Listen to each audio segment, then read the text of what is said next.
We are Black Force. We are Minnesota.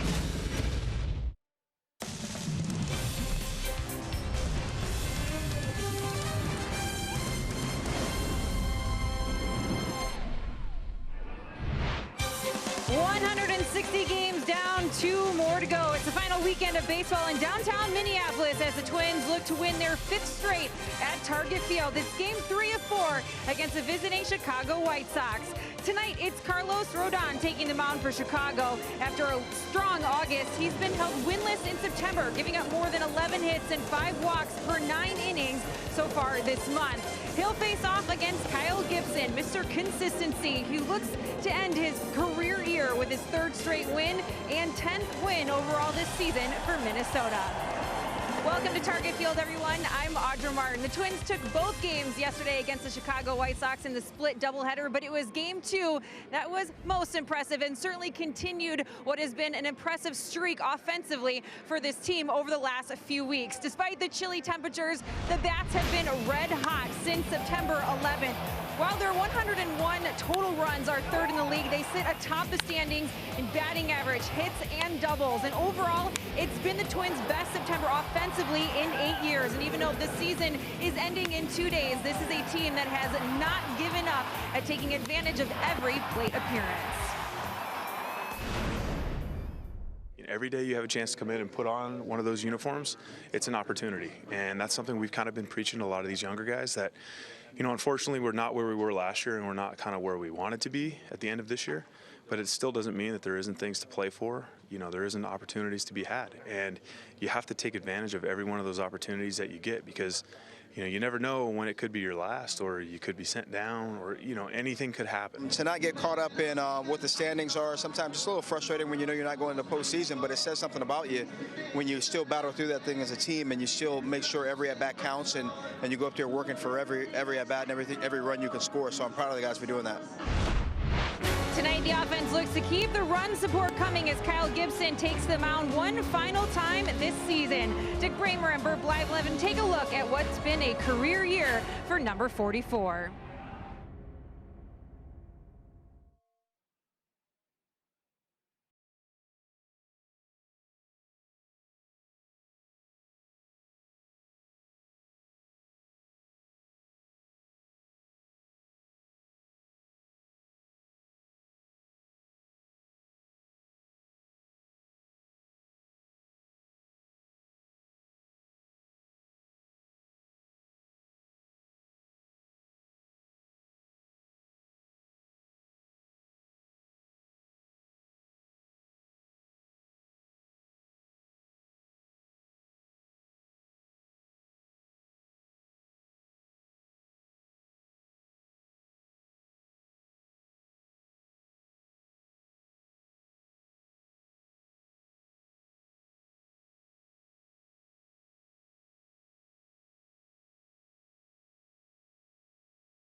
Sanford Orthopedics and Sports Medicine for the everyday competitor in all of us.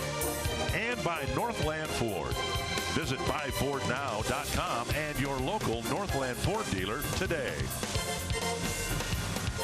Sadly, 24 hours from now, the baseball season will be over for both the White Sox and the Minnesota Twins. Game 3 of 4 with the Twins putting together a nice little home winning streak toward the end of the year.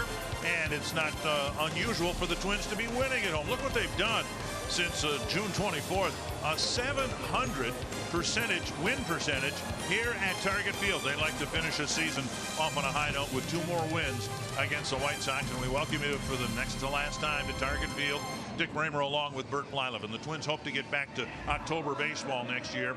And it's nice to see players who have something left in the tank in late September. And Kyle Gibson clearly has something left in the tank. Well, Kyle's really had a really consistent year. Yeah, he's had his ups and downs from here to there, but you look at his win-loss record, it's not very good. But you look at the innings pitched, the strikeouts, the earned run average. He's trying to have a career year as far as those numbers, and hopefully he can do that with a win here tonight. It's the 4th time he's facing the White Sox, 1st time here at Target Field. And statistically, with a good outing tonight, he could have the best month of his season in the season's final month. We've got Game 3 between the Twins and White Sox coming up.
Game tonight, day game tomorrow, then the season will end, and it has been a very strong season for Kyle Gibson. He takes the mound for the last time, and he won't get to the 200 inning pitch mark, but he'll get awfully close. Rick Renteria is hoping that his White Sox will steadily get better from year to year, and yet if they don't win one of the last 2 games here, they will finish this year with 100 losses.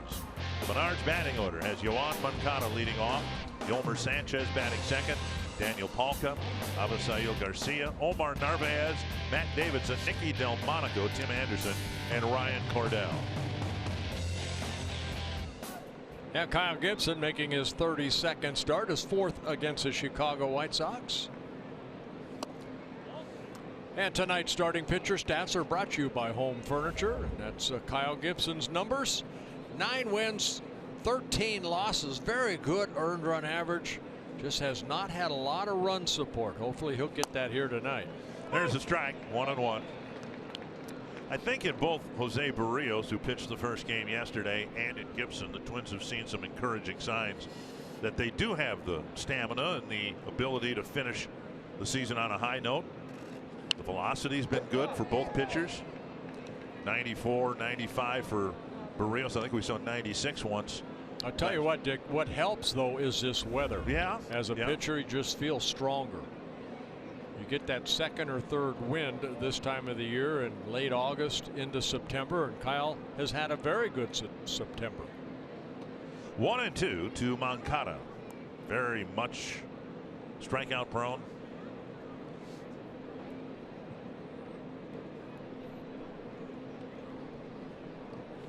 And Gibson gets him looking. With that strikeout, the White Sox now, as a team, have 1,571. That ties the Milwaukee Brewers of a year ago for the most strikeouts for a team in a season. Kyle going inside. You see the two-seam fastball working back and getting into that box at 95. One down, and now Sanchez.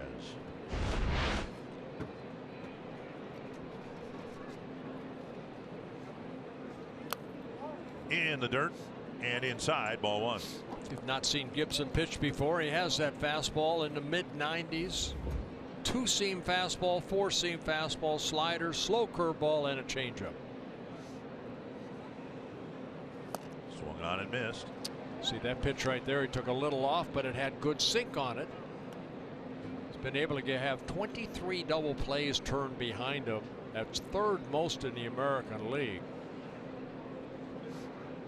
With that sinker right there. Bunted foul, 1-2.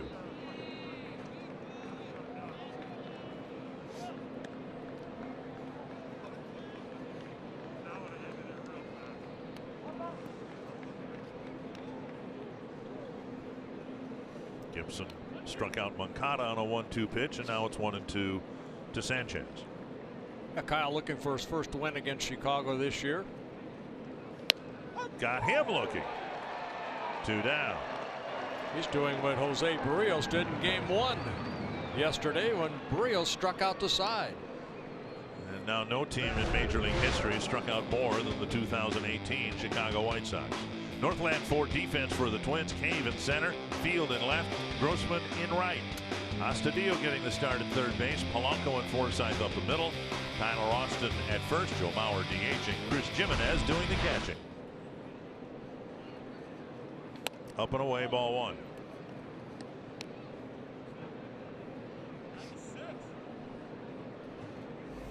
Palka very strikeout prone. His next strikeout will be his 150th on the year. He's having one heck of a rookie season, though. You know, take away the strikeouts. He's a guy that does swing hard, and in case you hit it, he hit it a long way. 27 home runs in his rookie season with the White Sox. We've talked about it the last couple years in the Twins organization. 1-1. Popped up. It'll reach the seats, and it's another 1-2 count. Palka actually started the season in the minor leagues, AAA, and then got called up the latter part of April. Ron Kittle has the all-time rookie record for home runs in a rookie season. Probably hit some of those off of me. He was your nemesis, wasn't he? I mean, he was one of them. I had a lot of them, actually. Not enemies, but just I didn't like facing them. Right. They liked facing me. 1-2 to Palka. Did he go? 2-2. Well, the veteran Chris Jimenez catching Kyle Gibson here tonight. Jimenez a very good game caller. See him looking up, see if Polka's maybe peeking in. No peeking in baseball.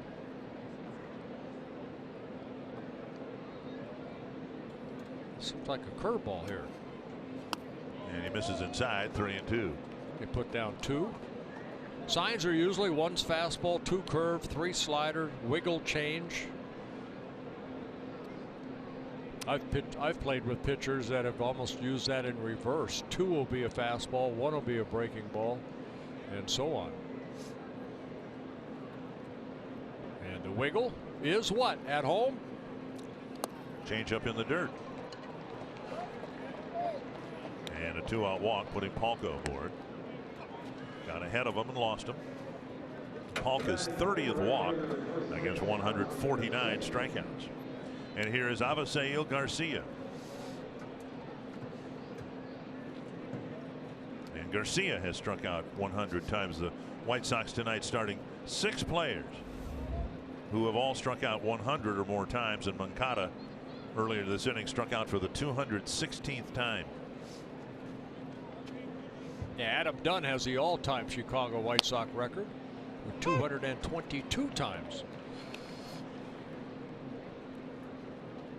Garcia's been a couple times on a disabled list. Left hamstring strain, now having some knee issues as the season is winding down.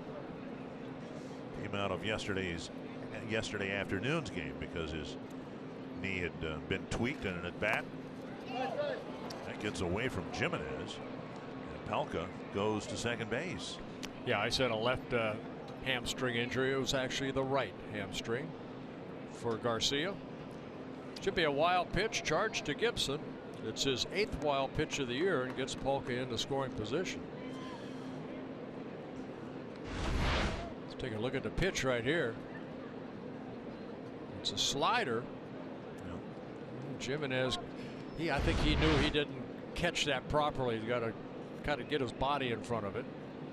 Use your arm as fence posts. Just kind of keep it in front of you. 1-1. Well, a lot of times you'll see catchers drop down and utilize their chest protector too to keep that ball in front of them. Now 2-1 to Garcia. Will end up hitting about 100 points less than he did last year.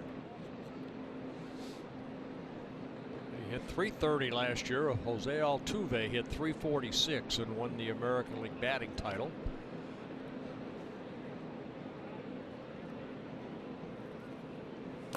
Nearly thrown to the backstop.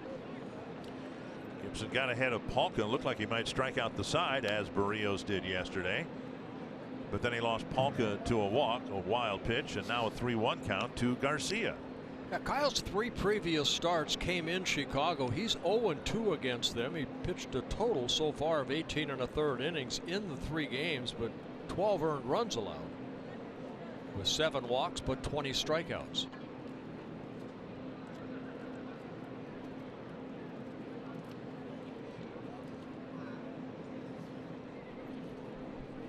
Tapper to third, and a foul ball. Austin with a scoop, but a foul ball called. Not very animatedly, but called. That's a good changeup right there for Gibson. Garcia way out front.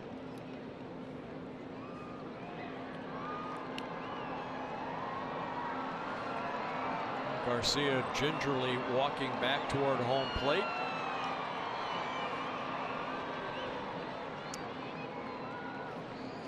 Going to have surgery on Tuesday on the right knee. Where Rick Renteria wasn't too upset that Garcia hit one off the limestone in the first game yesterday, but only made it to first base. Kepler made a really good play on the ball, but Garcia isn't running well, and he's got a built-in excuse with knee surgery on Tuesday. Well, good for him to want to continue to play too. Yeah. I like what Chris Jimenez said when Audra interviewed him about these games. You know, both these teams aren't going to go into postseason, but they still are major league games. and you conduct yourself like it might be your last game ever played. A lot can happen in the 6 months that make up the offseason.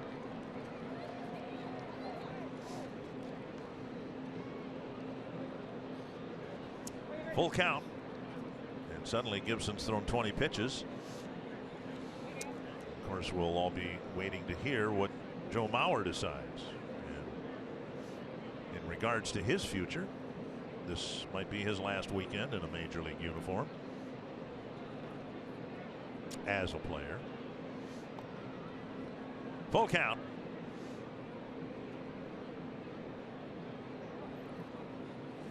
And a walk to Garcia. He tried that 3-2 slider. Now Narvaez will bat with 2 men aboard. Tyler's walked 78 batters now in 191 innings pitched. It's a little on the high side.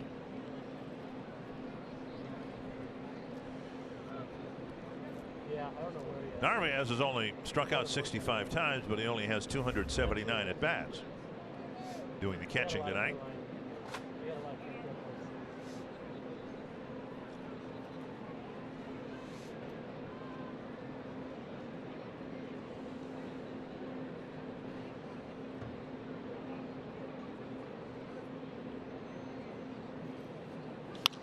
That's a fair ball down the line. Palka around third. He's going to score. Garcia hustling to third base. And the White Sox, after the second out, get a walk, and a single. Narvaez just taking that ball the other way. Good piece of hitting, picking up his 30th run batted in.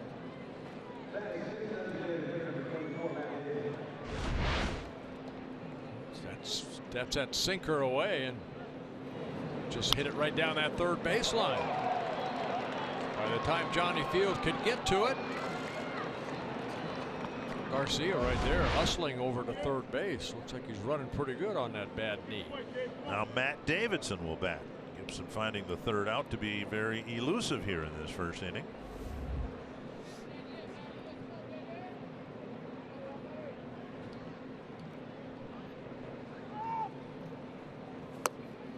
Down for ball one.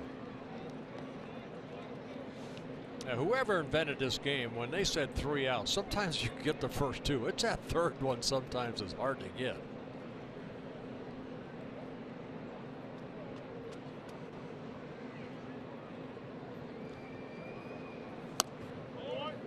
What I'd like to know is why is the pitching rubber 60 feet 6 inches from home plate? Why not just 60 feet? Why not 61 feet? Well, you know, I read that many years ago back in the 1800s when they designed the baseball field at 90 feet square, pretty much. Good slider right there. That whoever said, you know, where the mound is supposed to be, his penmanship was not very good, and it was supposed to be 60 feet, .0, and the 0 looked like a 6. So whoever saw that went 60 feet and a half, 60 feet 6 inches. You're making that up, right? I'm holding my guns to that. That's a true story. I read it. Well, it's got to be true. Yeah, if I could read.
have a chance to finish with 42 wins against the American League Central. And they need a couple of wins to make the final month of the year a winning month. The Menards batting order has Joe Mauer in the designated hitter spot. Jorge Polanco, Williams Astudillo, Robbie Grossman, Tyler Austin, Jake Cave, Logan Forsythe, Johnny Field, and Chris Jimenez. And tonight's starting pitcher stats are brought to you by Home Furniture. That's Carlos Rodon. Rodon making just his 20th start. He started the season on a disabled list because he had left shoulder surgery last winter. And putting together an okay year. Very good ERA at 3.61. He had a great months of July and August, but in September it's been a little bit of a struggle. 0-4 over his last 5 starts. Making his second start against the Twins. Yeah, averaging about 6 innings per start. And here is Mauer, followed by Polanco and Astudillo. Strike on the outside corner. Right now the Twins are 13-13 in September. And while that's not great, you have to remember they lost their first 5 games this month. Yeah, they've only had 1 month. I believe they were 1 game over 500 in July. Yep. Outside, and it's 1-1. Rodon has a fastball in the mid-90s, a good slider and a changeup. He's in his 4th season with the White Sox. He started against the Twins in Chicago back on August 22nd. He pitched a very good ball game. 6 innings, only allowed a couple runs. Fouled off a leg, and it's 1-2. And very tough on lefties. Opponents hitting only 211 off of them. Excuse me, lefties are hitting 228. It's right-handers. Right-handers hitting just 206 against them. But very good opponent batting average. But really struggling in his September. 0-4 with an ERA just under 7 in September. And now 2-2 to Mauer. 26 1/3 innings in 6 starts. 5 starts, I should say. 15 walks, 5 home runs, an opponent batting average of .311. It's been ugly. It might be a little fatigue too. Remember, he's coming off that shoulder surgery and getting to that point, knowing that this is his last start. He's going to give it everything he's got. That's a slider right there. 51 walks in 120 innings pitched. So that is a little high. About 150 feet between Avisail Garcia, who's playing in right center, about 150 feet between where he's playing and the foul line. Mauer takes up an in. He'll take a walk. And the leadoff man is on. Told you about the high opponent batting average for Rodon in September, but now 16 walks and 26 1/3 innings. Awfully high, too. Palka, Cordell, Garcia on the Northland 4 defense for the White Sox. Sanchez, Anderson, Moncada, Delmonico, Narvaez doing the catching.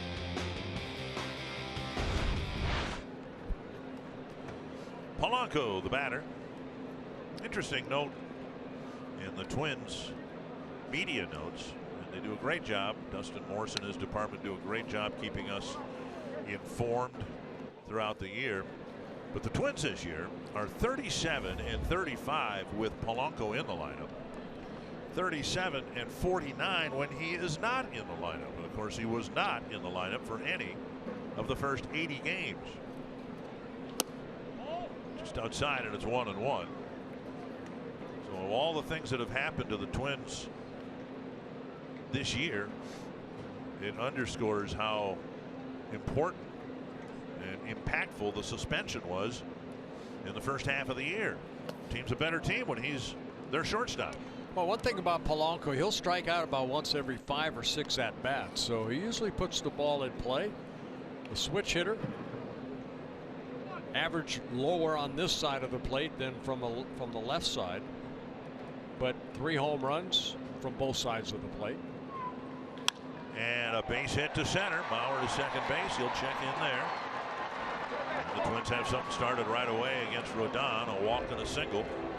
And Astudillo to the plate. That wasn't a bad pitch right there. Polanco kind of opened up quickly and lined it right back up the middle. Looked like the pitch was inner half. See the location of this. This is where Narvaez wanted that ball. It's kind of what Castellanos did for the Tigers the other night. Got a pitch, fastball inside. Was able to pull his hands in and get the barrel on it. Very quick hands. Here's Astudillo hitting third and playing third.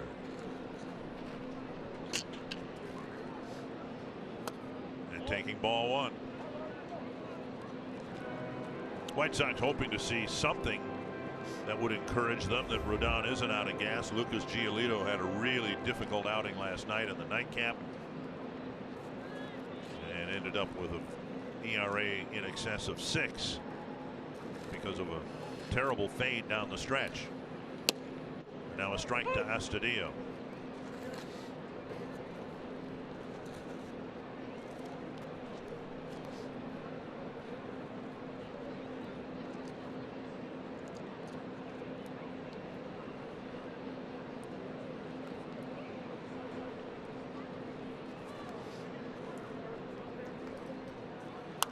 Punch to right. Foul ball into the seats, 1-2. Yeah, the White Sox come in to this ball game with a team ERA at 4.81. Now the starters, they have a 4.97 ERA. And combined 39 and 68 win-loss record by the starting staff. 1-2 to Astudillo. Rounded foul. I got to be honest with you, though, the defense behind the pitching staff is not solid. It has not been all season long. Particularly in the infield. It's been dreadful. You know, you can try to pitch around your shortstop, but boy, when you throw in a second baseman and a third baseman, you better throw a lot of fly balls. 1-2. Generally, in Chicago during the summer months, not a good idea to throw too many fly balls either because the ball carries. But it really does interlock. You know, if you've got a good defense like the Twins did last year. Pitching and defense. Yeah. That's what wins those close ball games. 1-2 to Astudillo. Taking them down and in, a ball, 2-2. Now Rodon's thrown 15 pitches and hasn't retired a man. I think we have to credit this young man, Astudillo. Shows very good patience. I mean, he lays off a pretty good pitch right there. And he seems to find a way to put the ball in play somewhere, somehow.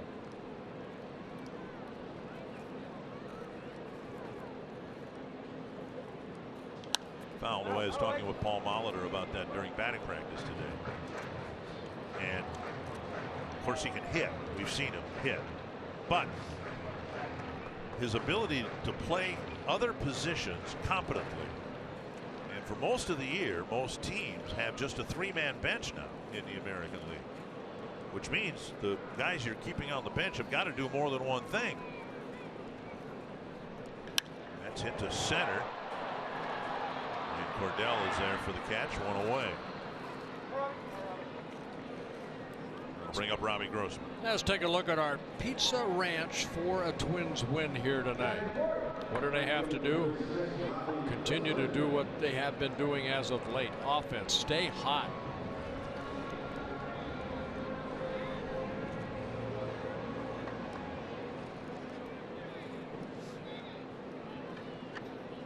Here's Grossman. Grossman playing in right field. Max Kepler has done well against lefties, but not this lefty. He's 0 for 12 against Rodon. And Robbie has a right-handed hitter coming into this plate appearance hitting .328.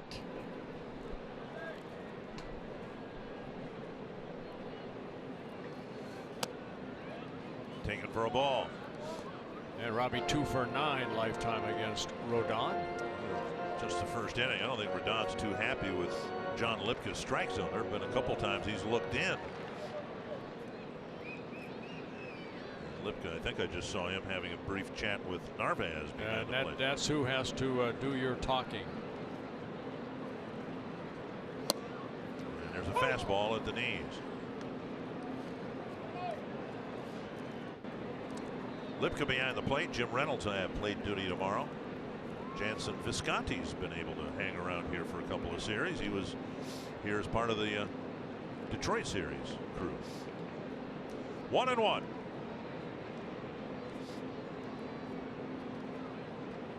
And now 2-1.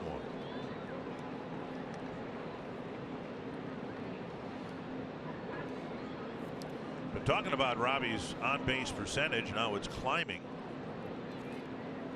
And look where it's been since August 5th. We're talking about nearly 2 months now, and an on-base percentage of .451.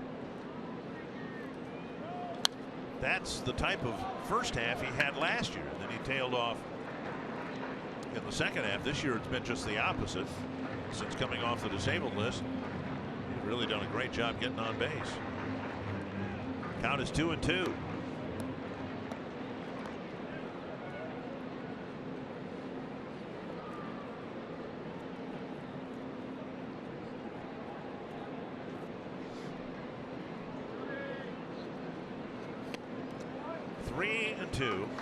With Austin on deck. Yeah, most starters throwing a lot of pitches here in the first inning.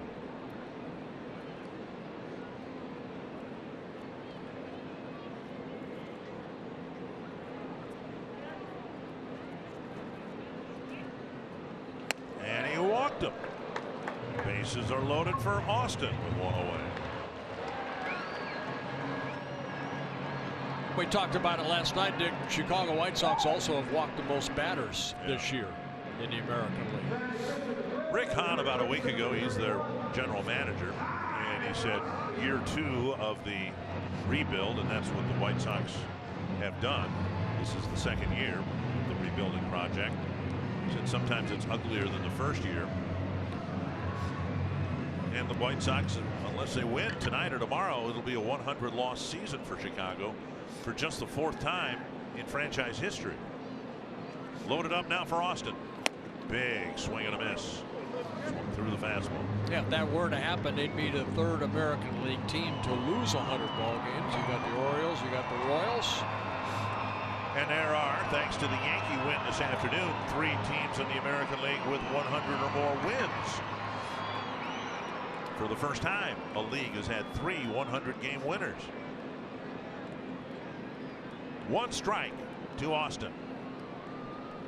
Fouled away, 2 strikes.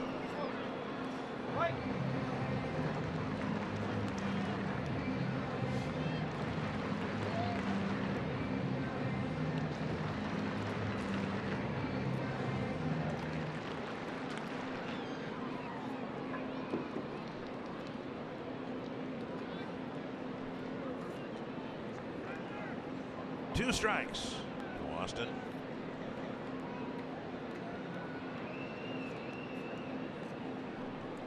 Got him on 3 pitches. Blew 96 past him for the second out. And a big strikeout right there for Rodon.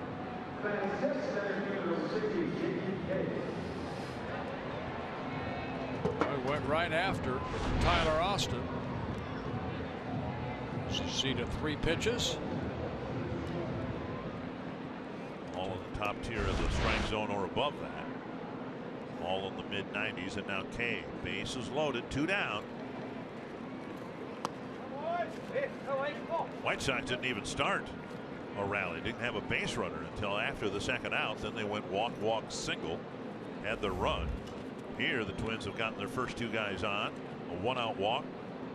But with 2 down, they need something good to happen in the Cave plate appearance. I think that's what we've seen from this ball club winning ball games. They have done well in these situations with runners in scoring position with 2 outs.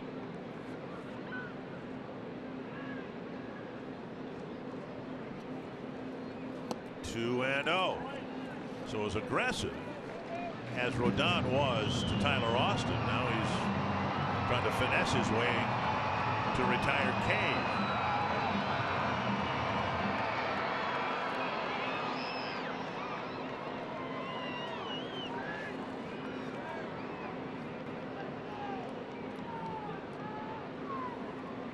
Checked his swing, 3-0.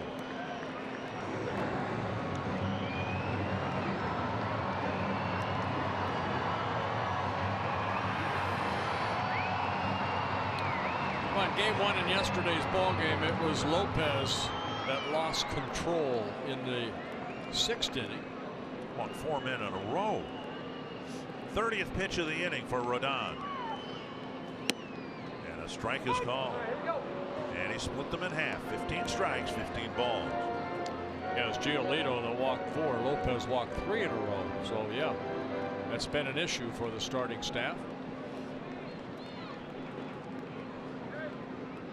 3-1 to Cave. Base hit, right field. Bauer will score. Polanco will score. Grossman to third on a double, and a big 2-out double by Jake Cave. That's exactly what the Twins have been doing during this nice little stretch of winning a lot of ball games, especially here at home. So Jake Cave got the count in his favor. A 3-1 looked like a fastball. He turned on it and found that gap between first and second. And by the time that Garcia could get to this ball, Twins take a 2-1 lead for Jake Cave. His 17th double, now with 43 runs batted in. And now Forsythe with 2 more out there in scoring position. It's been a tough go for Forsythe, and he takes ball 1. Maybe this is the guy he needs to face to snap out of a September slump. He's 4 for 8 against Carlos Rodon.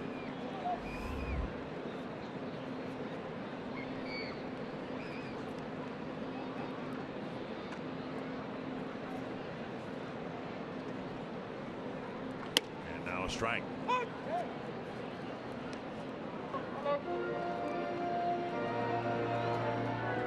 In the inning, 2 hits, 2 walks, 2 runs. That's kind of the way September has been going for Carlos Rodon.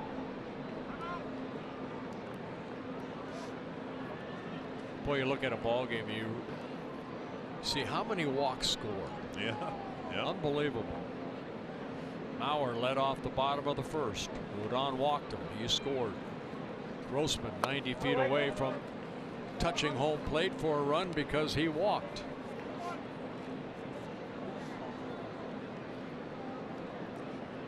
Grossman drew a walk. He's at third. Cave doubled.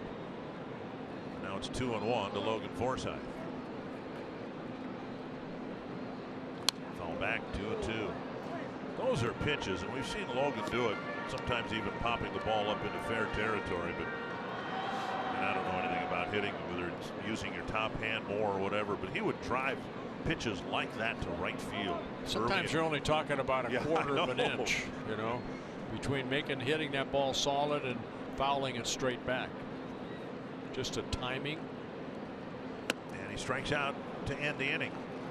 Twins get a couple to take the lead. It's 2-1.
We've got some scoop from the clubhouse that was full of high praise for Kyle Gibson this afternoon, especially from guys like Chris Jimenez, who said this is a kind of season from Gibby that we could see coming a season ago, but he took it to the next level, and really you can see how much he trusts himself the way that we have all trusted him for the last couple of years. Paul Molitor says it was hard to keep Mitch Garver out of the lineup considering his career night last night, but he said we all know Mitch, we know what he can do. Right now we really needed to get Tyler Austin in there as much as possible. So it was more about Tyler Austin than Mitch Garver in that situation. And Chase DeYoung was still all smiles today after getting his first big league win last night. His parents were actually able to fly in yesterday, so they saw him get that win last night, and Chase presented his dad with the game ball. It was a very special moment for his family, guys. Yeah, quite a moment for Chase and his family. Thank you, Audra. Pitch down and in 2-1. Yeah, 6 very good innings for Chase DeYoung last night, picking up his first major league win. He had some starts with Seattle, making his 4th start for the Twins. Good for him. Beaten on the ground to Forsythe, 1 away. You know, we've talked about Gibson's strong season, how he's turned things around, and yeah, he was demoted to the minor leagues twice last year, but his numbers this year aren't going to be too much different than they were in 2015. He had a good year in 2015. Finished just south of 200 innings pitched, won 11 ball games, an ERA of 3.84, less hits to innings pitched. Well, I look at Kyle this year, you know, a little more run support. He has the lowest run support of the 3 starters the Twins have been able to put out there every 5th day, and that's Odorizzi, Barrios, and Gibson. Getting less than 4 runs, 3.87 right, to be exact. And you know, rather than being 9-13, he could be 13-9, if not even better than that. 17 quality starts for Gibson. You know, that's where as we said, the Twins are going to finish this year with about 100 runs fewer scored than they had last year, and that's impacted Gibson. It's impacted Odorizzi, Barrios. Tapper slowly. Gotta hurry.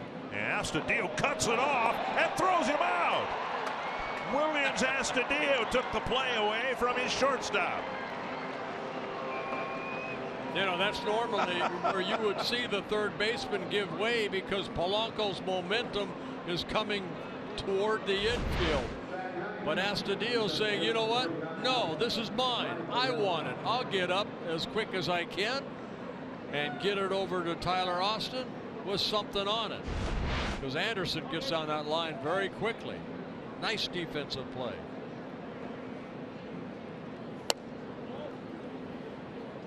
And 1-0 now to Cordell. Astudillo's a fun player to watch, whether he's in the field, at the plate. Fly ball center field. Good inning. And Cave lost it and found it. And that's the 3rd out. Nice deke. With no runners on base.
caps when it's cool. You got yours on again tonight. That's cold.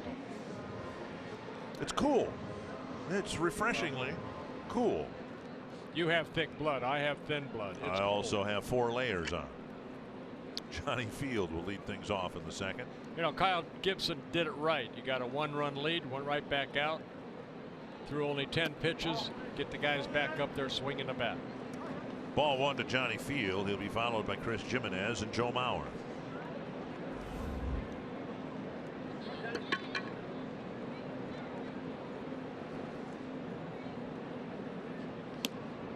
Two and 0.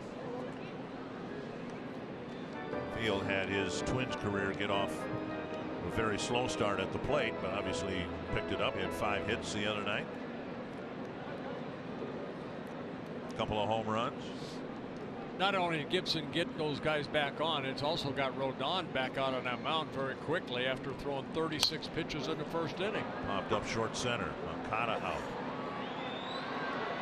And that ball will drop. And it'll be a double. And that's what Rick Renteria has seen all year long. That's the defense I was talking about last inning. They had a play yesterday that Moncada off the bat of Jake Cave called everybody off, and then it hit his glove and dropped out, and Cave got a gifted double. Right here, just a routine pop-up. And Garcia, you see Moncada maybe calling it, but then Garcia maybe calling him off, but it's too late. Moncada got in his way. Here is Jimenez. So it'll be a double.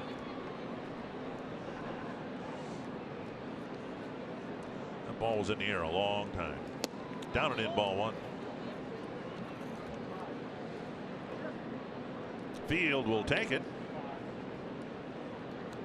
And we'll see what the number 9 batter Jimenez can do about advancing him. And the veteran knows what he'd like to do is get a pitch away. It looks like that they're sitting inside. Strike 1 and 1. Try to hit it down toward the right side of the playing field. Try to advance Field here.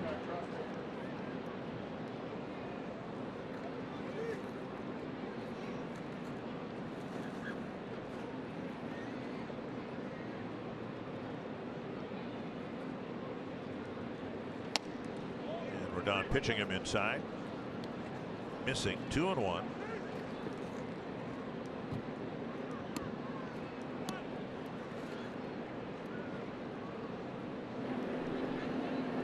Mauer waiting on deck.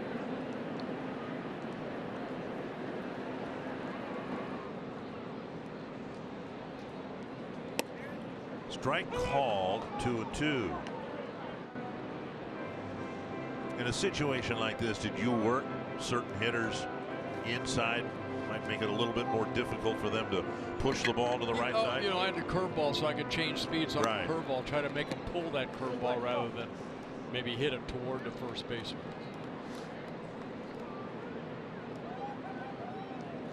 And then Jimenez got one up and away, and he fouled it back.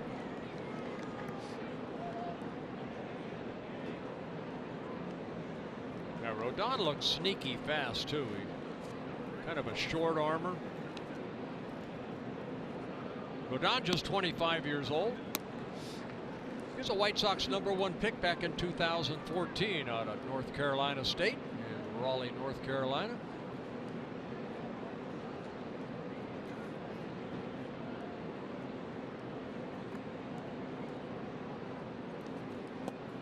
And now ball 3. 45 pitches for Rodon and only 23 strikes.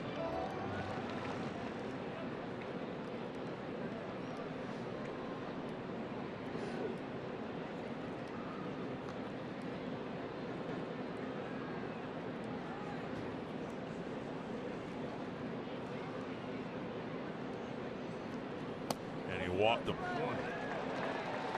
And there'll be runners at first and second now with nobody out. Mauer coming to the plate. That third walk the Twins have taken already. If this is his last season and his last series at Target Field, he's going out on a high note. batting champion type hitting in the last couple of weeks.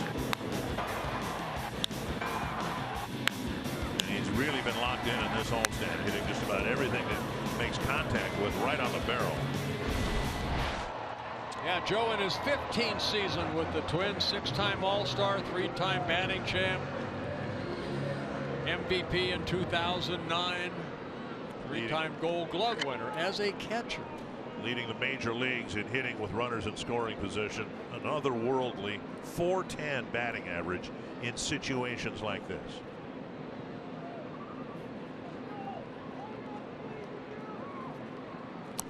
I'm usually down on the field for Twins batting practice anyway, but I made a point of it today because Joe may have taken his last batting practice as a member of the Minnesota Twins. There'll be no batting practice tomorrow, and I studied him carefully because you practice what you preach. Is that the saying?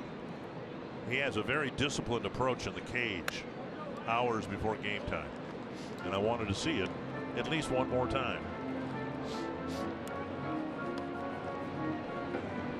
I think the better hitters do. I remember Edgar Martinez. I used to watch, you know, as a player, I'd go out and watch guys take batting practice, and he was one of the best. He knew exactly what he had to do to get ready for the ball game, and Joe's the same way. You know, you're not a 300 lifetime hitter if you don't have a routine. Now Rodon misses again, 3-0. Well, but and it's a routine that,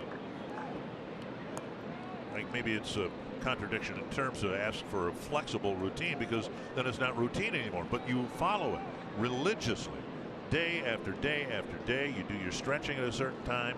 It took Joe probably a couple, 3, 4, 5 years to find that routine. He didn't wake up and did it. You know, he worked at it, probably watched other players, and that's how you learn. And that's what's so nice to have a veteran like Joe Mauer, where a guy on deck, Polanco, says, I watch what he does. Right. Well, I'm sure Joe watched a lot of veterans when he was a rookie. Foul back, and now it's 3-2. And a lot of veterans watched Joe when he was a rookie.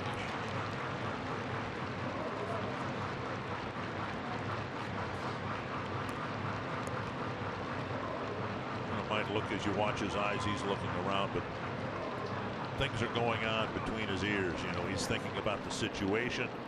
He's faced Rodon before. How's he gotten me out in the past? What's he likely to throw me on 3-2? And there it is. Rounding third, field is going to score. And we've seen it countless times before. That doesn't make it any less joyful to see it here in late September. Well, Joe always seems to get that count in that favor. Everybody holding up number 1, I believe. Cooper to the mound. Well, that's a fastball away, 3-2. So Joe got the count that he likes it.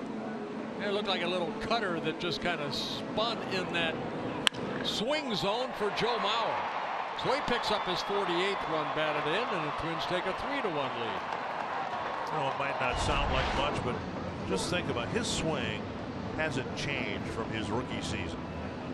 Came up in 2004, got 107 at bats, and we saw the same swing mechanically. The same swing that we saw way back then. You still see it now at the end of 2018. Well, people have tried to change that swing over the years too. Why don't you hit more home runs, Joe? But you know what? This is Joe Mauer. That's the type of hitter he is, and that's when he's at his best. Hitting the ball up the middle the other way, occasional power to pull. Polanco singled and scored his first time up. Even when he hit the 28 home runs at the Metrodome when he won the MVP, most of the home runs were over the left field fence. Strike one. 20 of the 28 were to left, and I think 16 of them at the Metrodome in 5 months.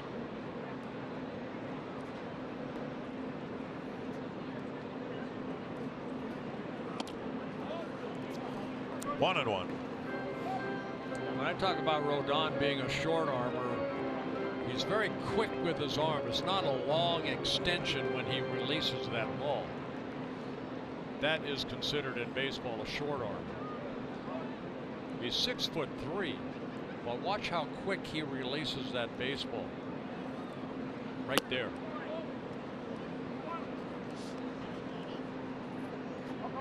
He just has not found any control here tonight, but right there, see how his arm isn't really way out there. It's kind of short and pulled toward his chest area rather than more your back pocket. Chipped foul, 2-2.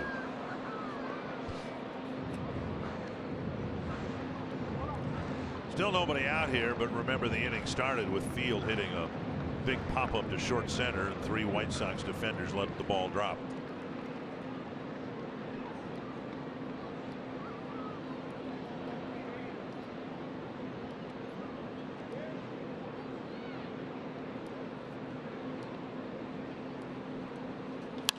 And another foul ball back into the seats. Dodgers clinched a playoff spot with a 10-6 win over San Francisco. Rockies start in a little while, and they have a now half-game lead over the Dodgers in the National League West. And the Rockies have been red hot. They've won 8 straight to get to where they're in first place right now. 2-2 to Polanco. Line drive, base hit. Jimenez around third. He's scoring. Bauer will check in at second base. And the Twins continue to pile up runs against Carlos Rodon. Another long and successful at bat. Well, the Twins did this in game 2 last night against Giolito. Those multi-run innings the Twins have been able to put up. A breaking ball down. Polanco waited nicely, hit it right back up the middle. Gets his second hit, picking up an RBI, his 42nd of the year.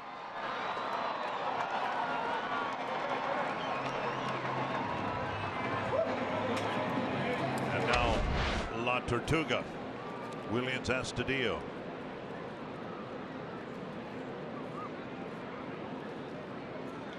Fouled away, 1 strike. In the inning, the pop fly single. Jimenez, as the number 9 batter, worked out a walk. Bauer and Polanco with line drive singles. Astudillo lined out to the center fielder his first time up.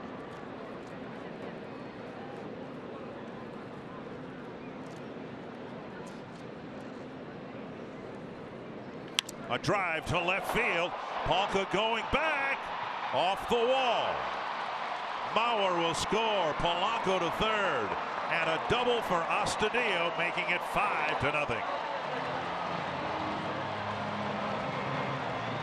Well, the young man continues to swing a hot bat. Astudillo with his 4th double, driving in his 21st run in his 29th game played for the Twins. So a breaking ball. See the head down, barrel of the bat making great contact. Rodon's faced 12 batters and retired 3 of them. Grossman fouls the first pitch back.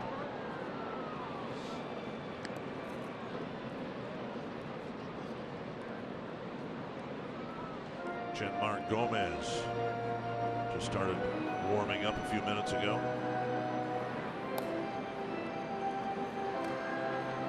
Infield in for the White Sox. They're already down 5-1.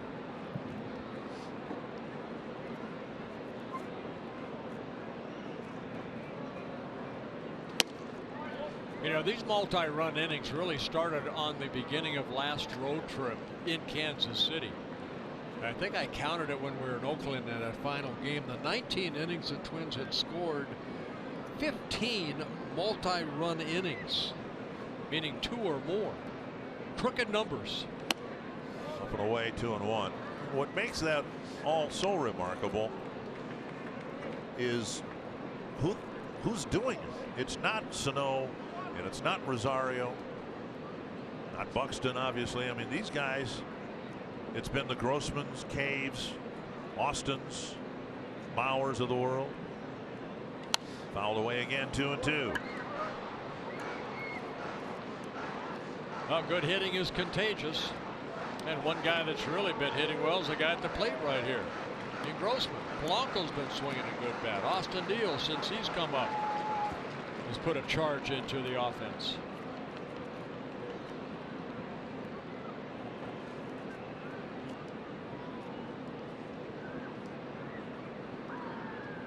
Pitch is up, and now it's another full count to Grossman. Want to speed up the game, you can just start every Grossman at bat with a 3-2 count. Austin on deck.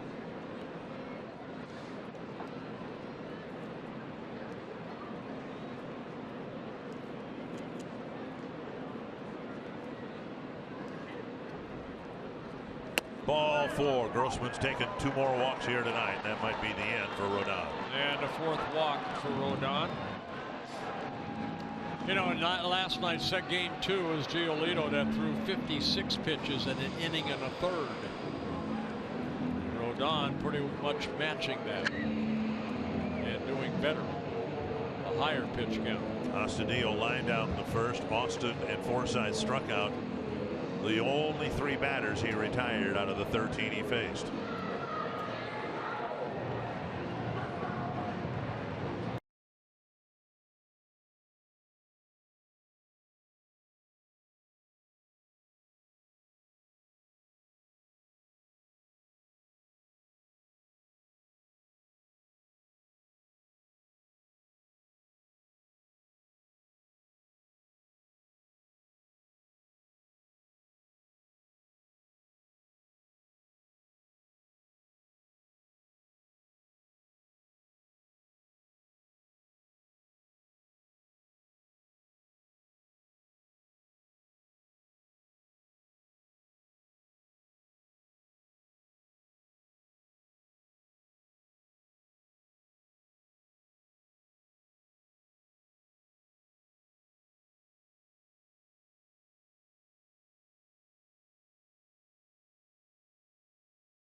Against Jedmar Gomez.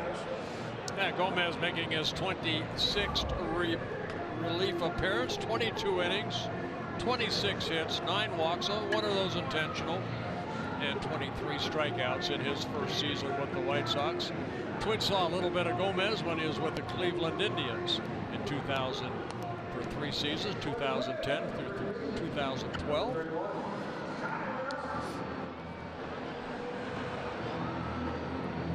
Gomez with a fastball, low 90s, hard slider, and a split for a changeup, meaning split finger.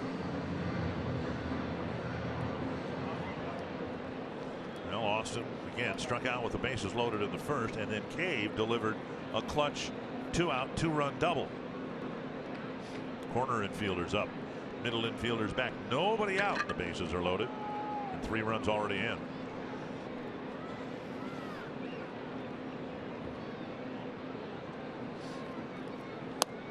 Just outside, ball 1. That was a slider right there by Gomez, 30 years old, out of Venezuela.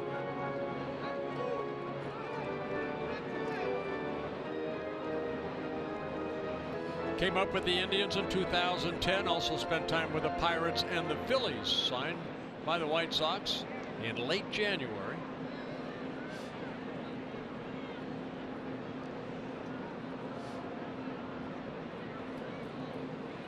Two and 0.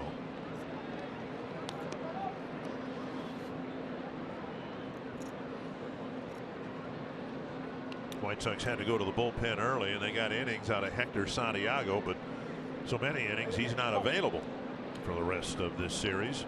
I saw him earlier today. He said he's done for the year. Yeah. I said, well, what'd you throw? 90-some pitches? Threw 97 pitches in relief. But. And he wasn't a primary pitcher. Well, he was, as it turned out, but it wasn't the plan going in. Right. 2-1 to Austin.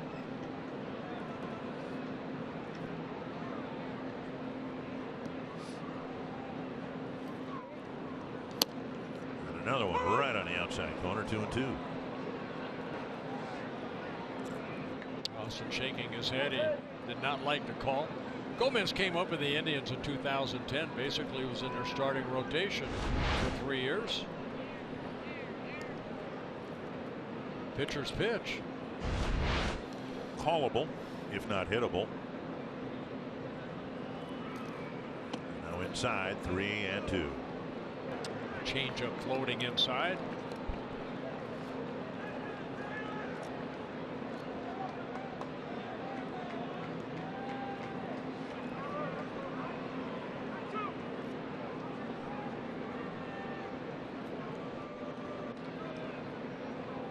Full count to Austin with the bases full.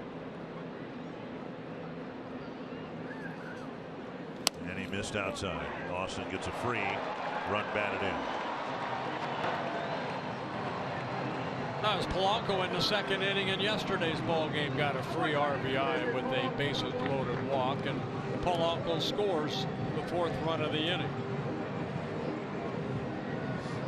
Rick Renteria coming out of the dugout. Not sure what he's. Yeah, he wants the catcher's attention or the home plate umpire. Oh, that was curious. Here's Cave, drove in a couple of runs with a double.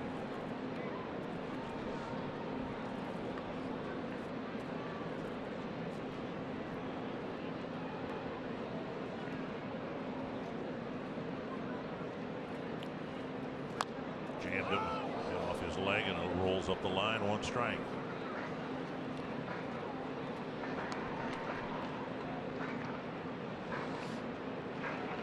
On a cool night, I'm sure that's smarts.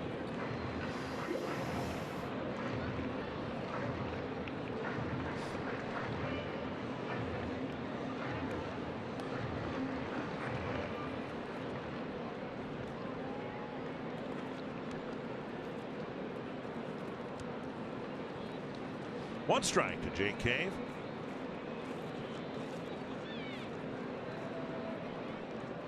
Checked his swing and took a ball.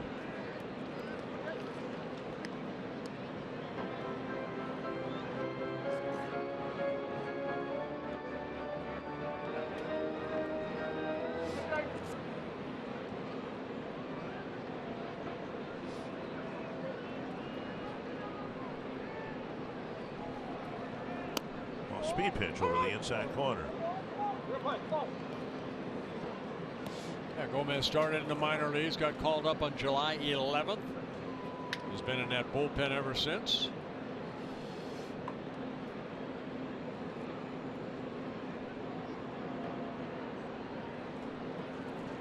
One and 2 to the Twin center fielder.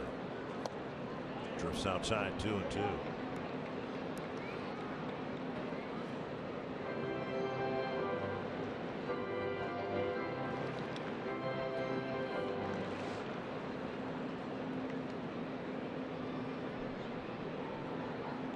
We know the Twins will finish second in the American League Central. We also know they'll finish 9th in the American League.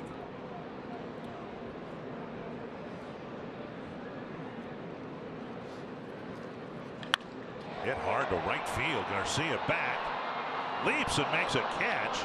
Tagging are the front 2 runners. Cave gets a run batted in. He hit that ball right on the button. And Garcia made the catch. A deep line drive sacrifice fly. I thought I saw a little snow cone type catch too by Garcia. He did a good job at getting back. Cave gave it a ride. Garcia went back and watched the ball. Yeah, you could see the ball kind of popped up in his glove. Good concentration, opens his glove up. Ooh. You can see right there, a little snow cone. Able to keep it in there. Never able to pick up an RBI. Never did hit the middle of the glove, right off the heel into the webbing. Here's Forsythe, struck out to end the first inning.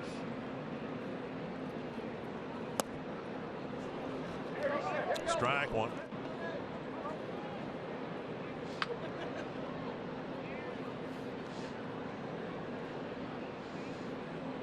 Well, Mitch Garver's had 5 runs batted, or excuse me, 6 runs batted in last night. Cave already has driven in 3. Breaking ball missing, and it's 1-1.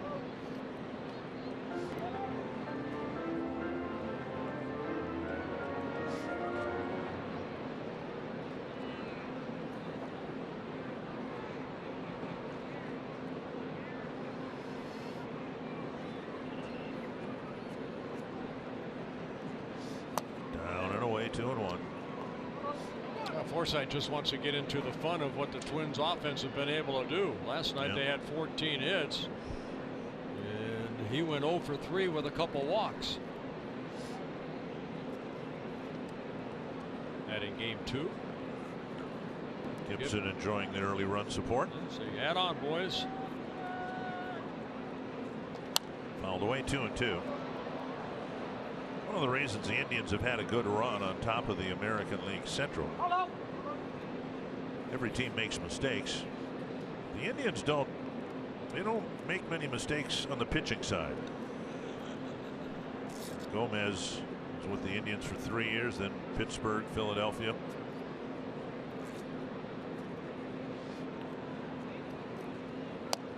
Good pitch. All third strike and another strikeout for Forsythe. Yeah, it looked like the changeup right there. It's like a split finger. That ball started outside, came back over the plate. So the second out is recorded here in the second inning. Forsythe really fighting it. And right center cut, that changeup.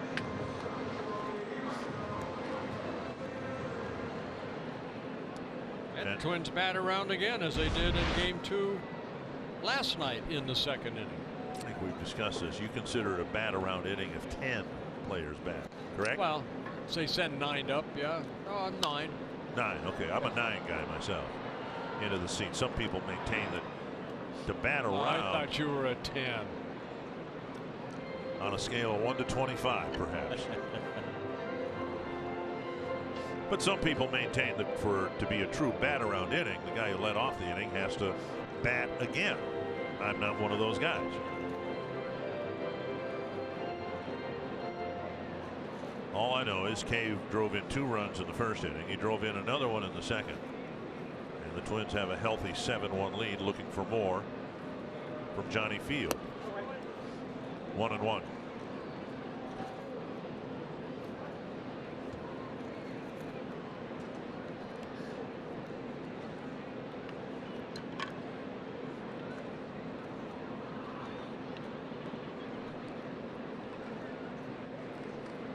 Total of 120 pitches in the 2 innings so far. Way out in front of the breaking ball, 1-2.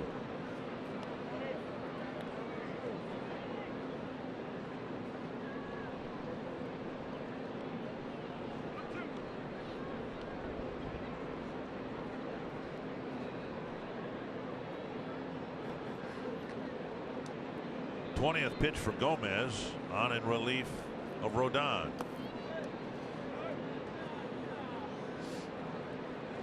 So 20 pitches and he's only thrown 10 strikes.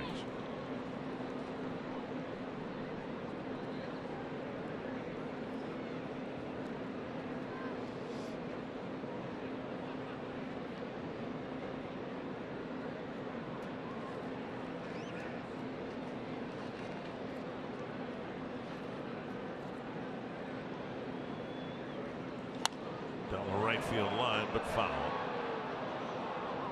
Still 2-2. Looked like it right off the end of the bat.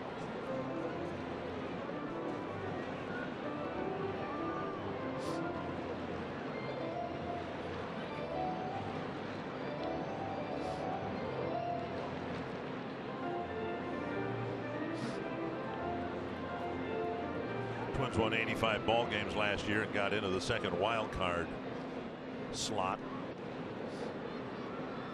And this year 95 wins wouldn't have gotten that done. And to right center, and that's going to land near Moncada. Another run scores. And Field started the inning with a pop fly double to center, and now a pop fly single. And another run comes in. It's 8-1. And Field picking up his first run batted in on his second hit and his 21st as a Twin. Excuse me, along with the Rays. Like a breaking ball, just a little flare. 6 runs so far in the inning, and now Jimenez. Yeah, all those 6 runs are charged to Rodon.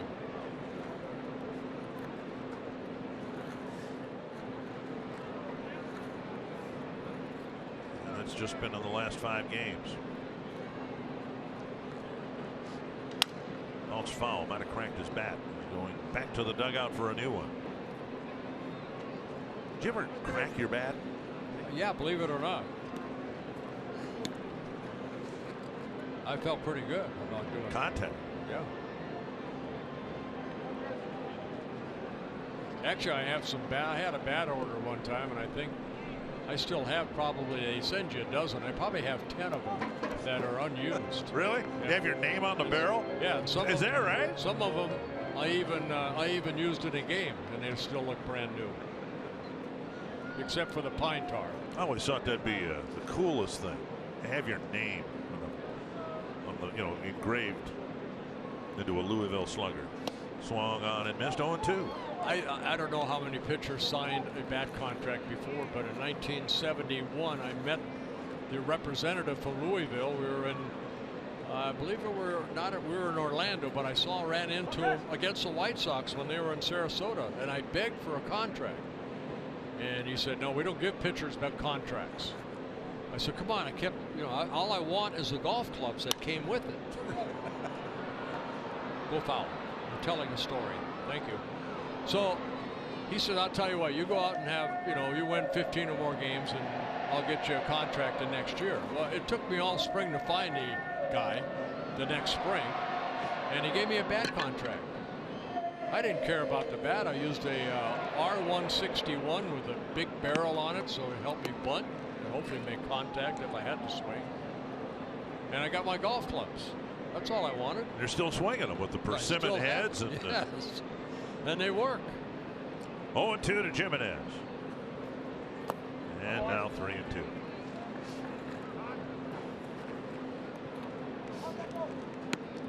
Yeah, when I went to the Pirates and I had, I was in the American League for a long time, pitchers never hit. From 1973 until 1978, right. I went to the Pirates.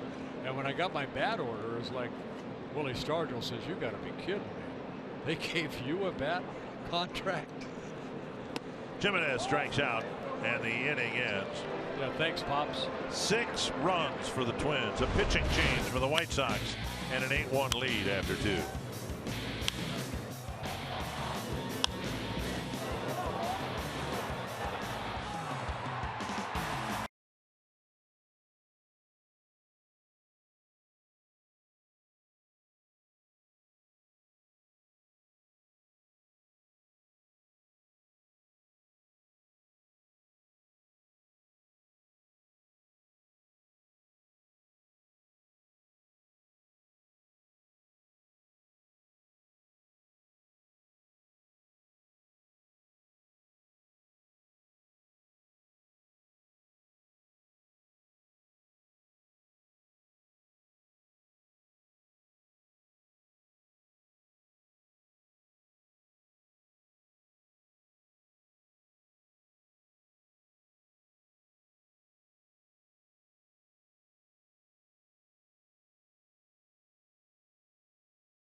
Plenty of run support, one would think. Pick up his 10th win of the year.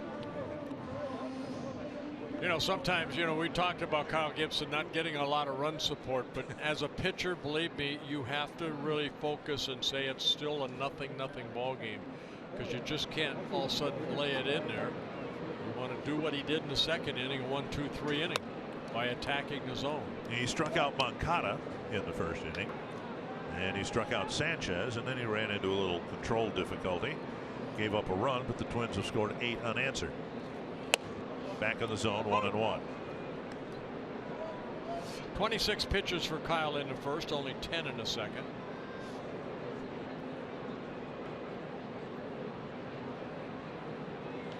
It's to the gap in left center. Down for a hit. And it'll go all the way to the warning track, and it's a leadoff double for Moncada in the third inning. And Moncada, not a good defensive second baseman. I think we've seen already in this first 3 games he can make some mistakes, but offensively he's got some pop in his bat. 17 home runs. This is his 30th double of the year, and he's got 3 triples. That splits the outfielders right there, goes all the way. Cut off by Cave, but it's a double the whole way. And Cave hustling after it, and in cutting it off, he may have kept Moncada from getting another triple. Just a couple of feet made all the difference, perhaps. It's a leadoff double, and now Sanchez. And Jimenez might have been crossed up a little bit there.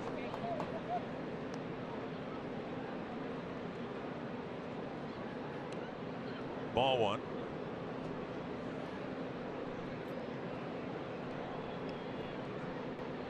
Jimenez was pointing some fingers toward the dugout after that. I saw that one finger. Yeah. Well, maybe the indicator, maybe they're using. A lot of times, you know, with the runner at second base, of course, you go through a set of signs. The mask might be, say, first sign. If he touches the right shin guard, might be the second sign. Left would be the third. How much of that, the changing of the signs, is because of television? Oh, definitely a lot. You know, when I was with the Twins and Phil Roof was my catcher, we played the White Sox at Old Comiskey Park, and they had an incredible home record, but they were losing on the road, and a lot of people thought there was a flash of light somewhere. They were picking up the signs. So Phil went into the ballgame and he told me, he said, we're going to change the signs every inning, and we use a different indicator. By the time the game was over, I had the worst headache ever. But did you control the White Sox lineup? And we won the ball game. Bouncer to third. Astudillo fires it high, and a tag is made by Austin. He's pretty convinced he got the runner before the runner got the bag. The ball came up on Astudillo and kicked out of his glove, and then a high throw. Yeah, he got Sanchez on the helmet. Whether or not Sanchez's foot was on the bag, that's what the Twins are going to look at. Tom Kelly always said, don't panic. Astudillo right there. Watch him right here. Picks it up and just kind of wheels it over there. No, I think that'll not. They're going to look at it. That surprises me on that replay. What? Yeah, they got him on the shoulder right before the foot hit the bag. Nice job by Austin, leaping straight up and then able to bring that glove straight down and get a piece of Sanchez. I think we've all watched it enough to realize you can't trust a fielder who is so sure that he put the tag on before a sliding runner or whatever. But in this case, it looks like Austin's right. Well, he knew that he touched him. He just didn't know if his foot was on the bag or not. So why not take a look? Let the bench take a look at it. Let's take another look right here. Austin leaping straight up and then coming straight down with that glove that makes contact with the left shoulder of Sanchez before the heel can touch the bag, and he's out. A successful challenge, 1 out, runner at second, and Daniel Palka will hit. That's a good play by Austin. And a good play by Astudillo, who's turned in a couple of good plays at third base. Polka drew a walk, went to second on a wild pitch, eventually scored on a Narvaez single.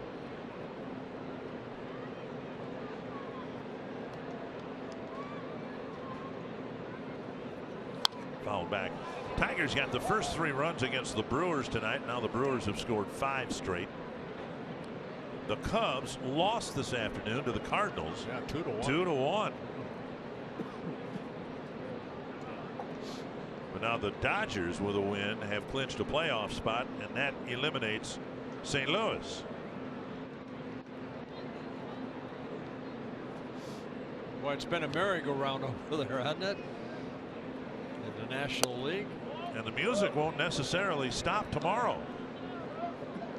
It could be a play-in game or a playoff game between the Cubs and the Brewers to see which team is the division champion, which team is the wild card. That game, if it's played, would be at Wrigley Field on Monday.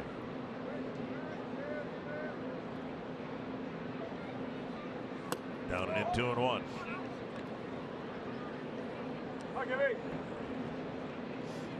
Yeah, both the Cubs and the Brewers with 94 wins. They both. Well, if Milwaukee wins tonight. Right.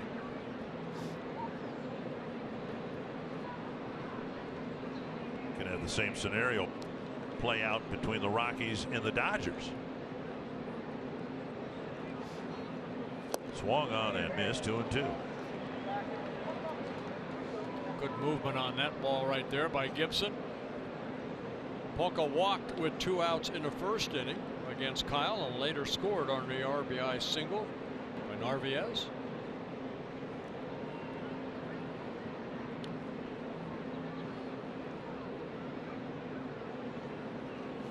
Came inside to get strike 3. 2 down. And Kyle picking up his 3rd strikeout. Avisail Garcia will hit. First we'll hear from Audra Martin.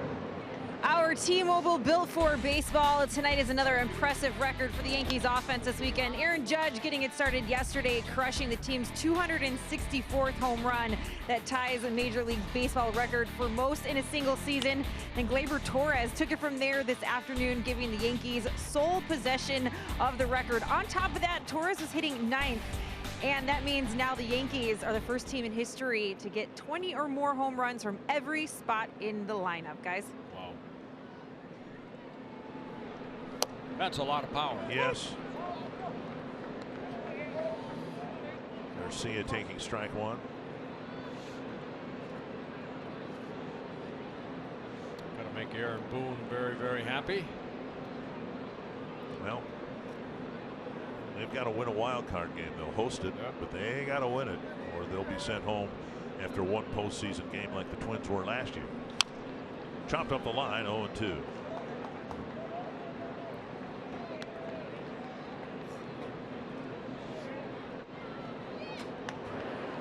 I think we all thought there'd be kind of some polarity in the American League this year. Some really good teams, some really bad teams, but I don't know that anyone imagined that there might be 3 teams with 100 or more wins and 3 teams with 100 or more losses. That seems a bit extreme. 2 strikes to Garcia. I think if you win 100 games like they did, you know, they have to get rid of 3 players, and the team that lost 100 gets to pick those 3 players. The what now? Fair. What? If you what? If you win 100 games, like the Yankees and Boston and Houston have done, and the losers like Baltimore, Kansas City, and if Chicago loses the next 2 ball games, they get to pick 3 players from a pool that the teams that win 100, they have to put 3 names in there, and they have to be good players too. Like okay, so Altuve, Correa, Verlander, guys like that. That would even the playing field. Yes, it would. You think teams are tanking now? Wait till that gets adopted. I'm going to be the commissioner. I'm going to lose 155 games, and then I'm going to take Aaron Judge, Mookie Betts, and I want Max Scherzer. 1-2. I thought I've had some silly ideas before, but well, you want to even the play. Well, yeah.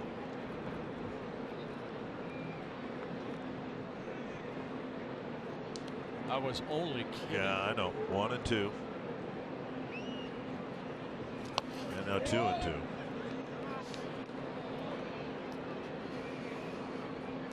Gibson trying to pitch around a leadoff double by Moncada. And again, nice little play by Cave in the gap, holding him to a double. Yeah, 18 pitches so far this inning, so Kyle needs a quick out here. Stay below 20. 26 in the first, 10 last inning.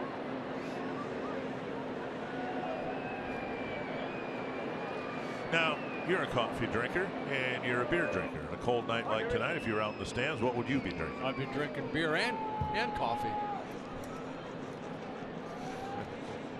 And your point is? And I'd be the guy sitting next to you, and I'd have to get up and move every other inning just so you could go to the bathroom. Yeah, you know me well. 3 and 2. Yeah, that'd be pretty bad. See, I'd be a hot chocolate guy or a coffee guy. Would you? Yeah. Probably wouldn't drink it. Just do what that guy's doing. Hold the cup, keep your hands warm. Peace.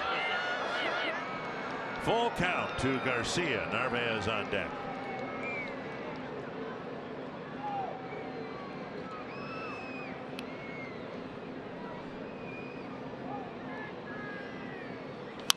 There's a chopper, a fair ball.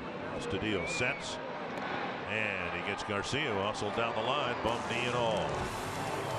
Gibson pitches around the double, still leads 8-1.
Report.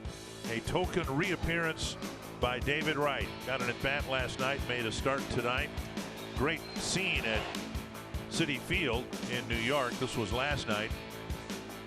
His teammates tonight stayed in the dugout and let Wright take the field all by himself. And David Wright, by all accounts, has been what a tremendous ambassador for the game of baseball, but so too is Joe Mauer, and that's, you know, that's the shame of it all, or the unfortunate thing about all of this, because we don't know. We don't know if he's going to come back and play for the Twins next year. Well, I know David Wright was the captain of the Mets for many years when he had some success, and good for him to work hard to come back. Another base hit for Mauer. He's reached all 3 times tonight. Everything he's hitting hard, it seems. That looked like a changeup right there. Do you want to see a smooth swing? You want to see this. Everybody holding up the number 1. Joe, you're number 1. Watch this swing right here. Like a changeup. Look at that head.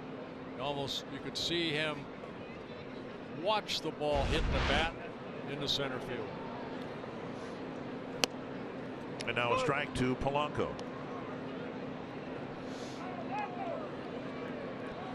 Players don't often volunteer for a retirement tour. On the ground, could be 2-1. Now Polanco will beat any relay. In fact, there is no relay. 1 out. I remember my first year of doing this back in 1983. Carl Yastrzemski announced that it would be his last year, and everywhere he went, there was a little ceremony for the future Hall of Famer. And at the Metrodome, I don't remember what they gave him, but they gave him something. Mauer getting high fives in the dugout. So we'll have to wait and see, and I don't know how long we'll have to wait and see as to whether we'll have another year or 2 of Joe.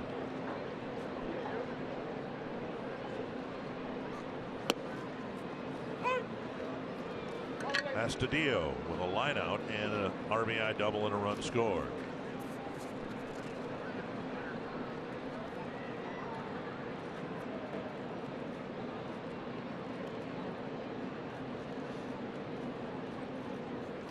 Breaking ball gets a swing and a miss. 0-2. He's facing Gomez for the first time. First 2 at-bats against Carlos Rodon. Rodon worked just 1+ inning, gave up 8 earned runs on 6 hits, 4 walks. Just did not have it.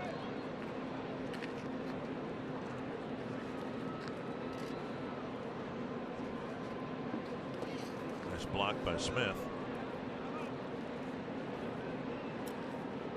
Don't know why the White Sox made a catching change, putting Smith in. Narvaez singled in the Chicago run in the first inning.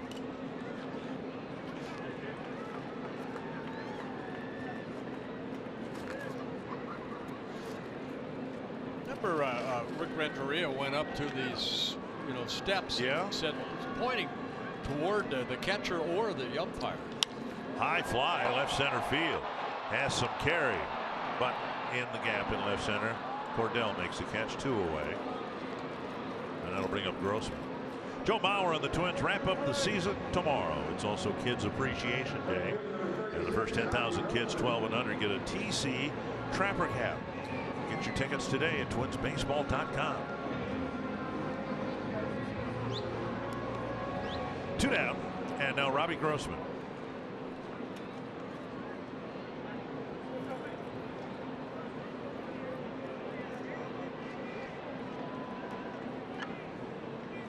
Just on the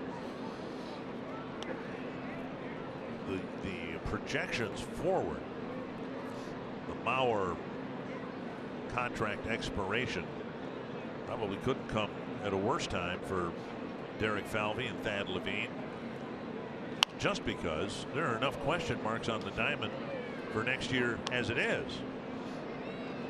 Who's going to be at second base? Is Polanco the shortstop? Well, we think he is.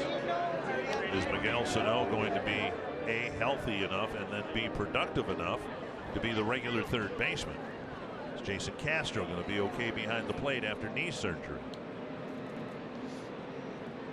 What can you expect from Byron Buxton? Well, who's going to be the closer? Who's going to be? I mean, that's what I mean. And so now, if Mauer says, I've had enough, it's been great, but I'm going to step away, well, that's one more position that you need to fill. 2-2 to Grossman, who has drawn 2 walks so far tonight. And does Joe want to continue to be part of a rebuilding process? So a lot of things probably going through his mind. He probably may know already, but we'll have to wait and find out. Whatever he does, I know he'll say it from his heart. A strikeout, leaving a runner aboard. We head to the 4th.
brand in the Twin Cities. And by Grand Casino. The best stories start here. And those folks are thanking the person who invented fire, whoever that was, centuries ago. Gotta feel pretty good around that fire pit. Twins leading 8-1, and we're just beginning the fourth inning. There's a high strike call to Omar. No, Kevin Smith. Kevin Smith, yes. Kevin Smith taking over behind the plate. And then Matt Davidson, and then Nicky Delmonico. Strike two call. Yeah, good curveball right there by Gibson. So Gibson so far 5 ground ball outs, only 1 fly ball out to go with his 3 strikeouts. And usually when Kyle is on, he'll get a lot of ground ball outs.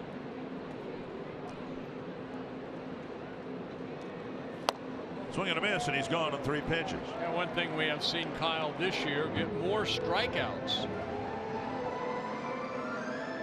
I was kidding Kyle a little bit yesterday that he would have to try to channel Jack Morris to get to 200 innings pitched. Replay brought to you by Ram. Good slider right there. Good tight rotation in a perfect spot. Gibson would need 9 1/3 innings to get to 200. And an 8-1 score would keep that from happening even if the pitch count were to stay modest. It's amazing that 200 innings is kind of the mark in today's game. There will be 6 pitchers in the American League to reach that level. There will be 8 National League pitchers.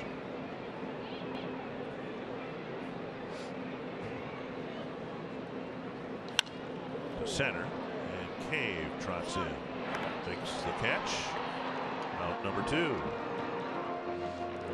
that'll bring up Delmonico. 2019 season tickets are on sale, and season ticket holders get the best seats at the best price and automatically become part of the Sweet Spot Rewards and Benefits program. You can learn more at twinsbaseball.com/season tickets or call 800-33-TWINS. 2 quick outs, and now 5 in a row sent down by Gibson.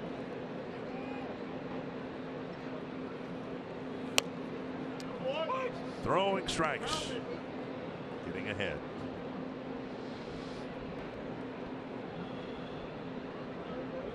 You all right over there? Yeah. Okay. You just look cold. No, I'm just tired of sitting. We sit a lot, you know. Just like to get up and move around. If you get cold, you can do my ice fishing. That's okay. Jumping jacks. That's quite a sport, ice fishing. RVS left the game with lower back stiffness. Okay. So he came out.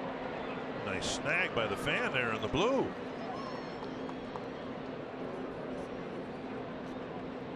Reached out with the left hand and grabbed it. She's so proud of her dad. Nice job, Pops.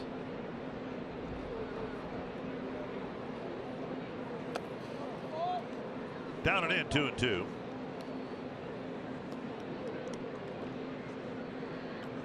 Could you do a jumping jack? Yes. Okay. I wonder do I want to do a jumping jack? I can do one. Think kids? Ask Perry Castellano. Oh yeah? Yeah. It's a lost art in baseball. Well, I'm guessing it's Guys a lost art generally. Jumping jacks anymore. There's a strikeout. And a 1-2-3-4 for Gibson.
Double by Jake Cave made it a 2-1 ball game.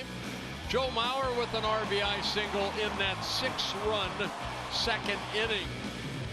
Asendio with a big RBI double. And that scored Mauer.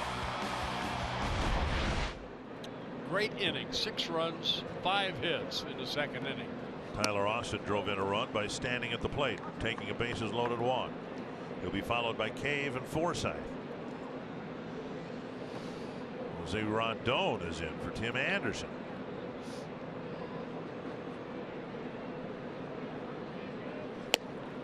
Strike called, 1-1. Washington's got a 5-0 early lead over Colorado, with the Dodgers beating the Giants and the Rockies falling behind early. That division could be tied heading into the final day. High fly to center. Cordell with the catch, 1 away. We'll bring up Cave. Now reports are that if that's a very important game for Colorado against the Washington Nationals tomorrow, that Max Scherzer has said, you know, his last start was supposed to be his last one, that he would come back and pitch tomorrow if it meant who determines what as far as postseason. Aaron Bummer getting loose, and I like that. I mean, I like that the competitor within Scherzer wants to be a part of an important game, even though it's not for his team. Right. In terms of contending status. It'd be kind of a twist if the Rockies don't win the division, because although they've made it to the playoffs, they've never won a division. And here they were in the driver's seat with 2 games to go. They put themselves in that driver's seat with 8 straight wins. Right. 2-0 to Cave. 2-1. Goma settling down over the last inning plus. Retired 4 straight. Came in relief of Carlos Rodon in the second inning.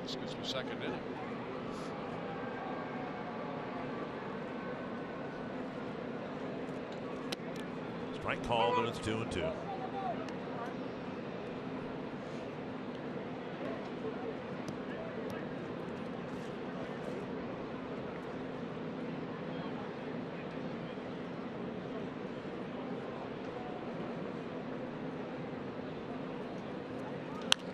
Popped up center field.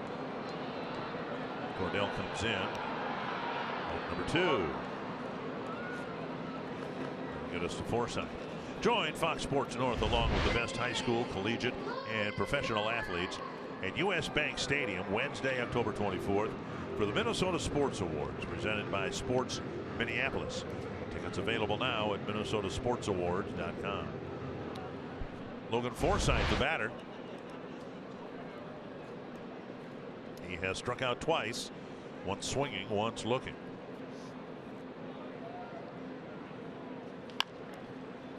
Chopper in front of the third baseman Sanchez, and the ball not handled by Delmonico on the backhand side. Forsythe might get credit for an infield hit. Yeah, Delmonico a little upset on himself. He was unable to pick that ball right there. Actually a pretty nice play by Sanchez. They'll give Forsythe an infield base hit, and sometimes that's how it all starts. But a little trouble with the exchange from ball in the glove, but you can see he hit the heel of Delmonico's glove. Johnny Field with a pop fly double to start the 6-run second, and then a pop fly RBI single just about the same spot in the field in center to drive in a run later that inning. 1 strike.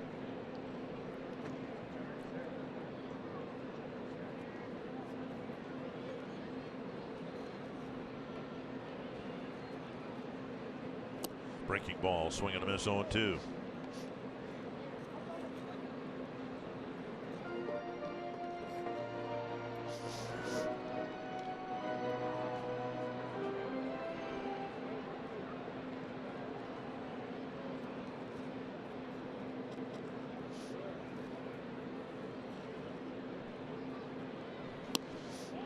1-2.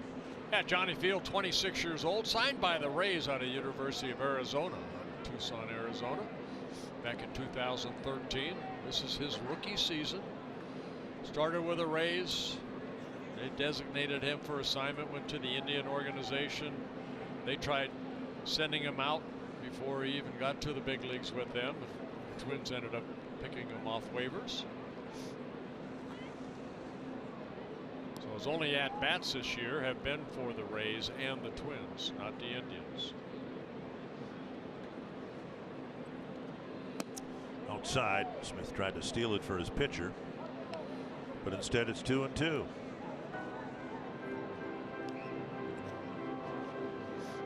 You see Gomez with that splitter. He'll use his glove to kind of jam those fingers, put the ball to the right side, and bring it up into the glove and change it if it's another pitch.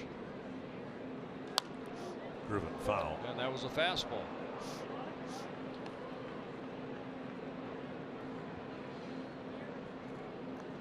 Eight runs, 9 hits, no errors, 5 left for the Twins. 2 in the first, 6 runs in the second inning to, at least for now, take control of this game. Looking for win number 77 on the year.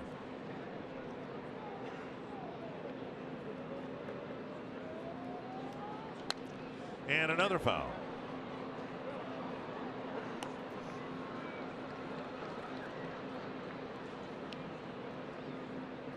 Come on, Dad, let me have it. Just don't throw it.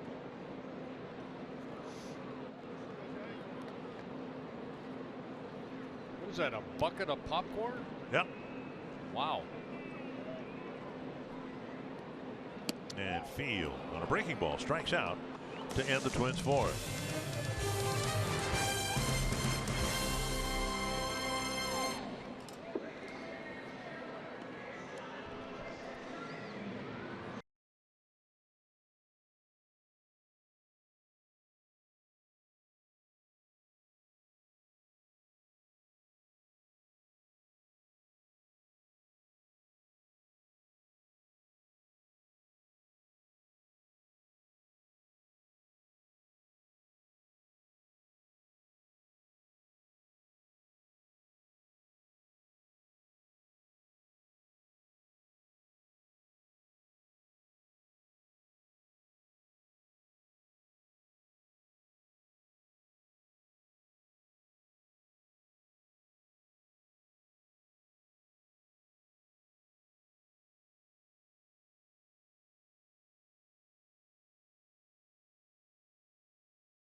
Still working on the popcorn, stashing some in Mom's hoodie. Tell you what, that for is the long car ride home. That is a heck of a bucket right there. That's nice. But I'm telling you, on the way home. Here, Mom, hold them. They might be from Bemidji. They got a long ride home. Strike one. Well, Gibson taking care of business here. Gave up a run in the first. Has really shut the White Sox down ever since. Has retired 6 straight since Makata's double to lead off the 3rd inning. Only 2 hits allowed for Kyle, 5 strikeouts, a couple walks. Those walks coming in the 1st inning.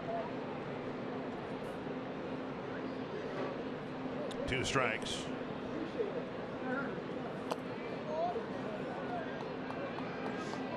Kyle's been really doing a good job of getting to that balance point. He moved over on the pitching rubber over on the third base side. And kind of starts in a stretch type of position. But once he lifts that left leg up, he pauses just for a second right there and then explodes toward home plate. He went to some length to talk about his new throwing program that he adopted at the start of last year, how it's made him, he feels more durable, stronger at the end, hasn't had any aches and pains this year, which he credits his throwing program. Tapper to third. Astudillo will get another chance. Digs it out, fires on target, one away. Nice play by Astudillo. Well, you can have a really good program like Gibson says he has, but once you get to that balance point and you can utilize the strength of your lower part of your body to drive and then let your arm become a whip. You see a new career high for Kyle in innings pitched, and now at 195. But if you watch his delivery, watch his arm go through. You see that? How it's a base hit to right field. But his arm follows his chest toward the catcher rather than recoiling. He lets it go all the way through. Cornell picking up a base hit, just his third hit in 32 major league at-bats. And just the third hit for the White Sox tonight, one of them by Moncada, a double leading off the third inning. Astudillo will trot to the right side of the infield.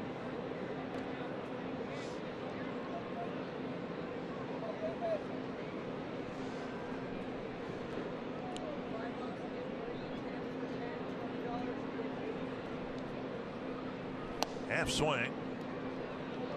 Ball one.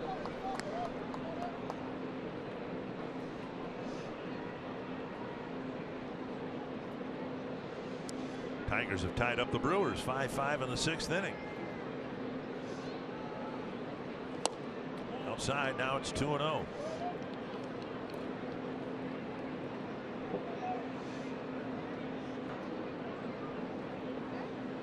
The Rockies already have one back in the bottom of the second. It's Washington 5, Colorado 1.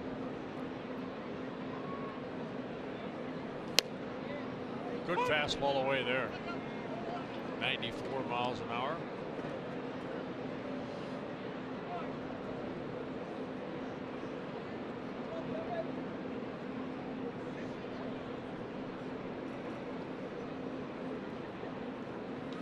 Liner softly to Polanco. 2 down, and let's go to Andrew Martin.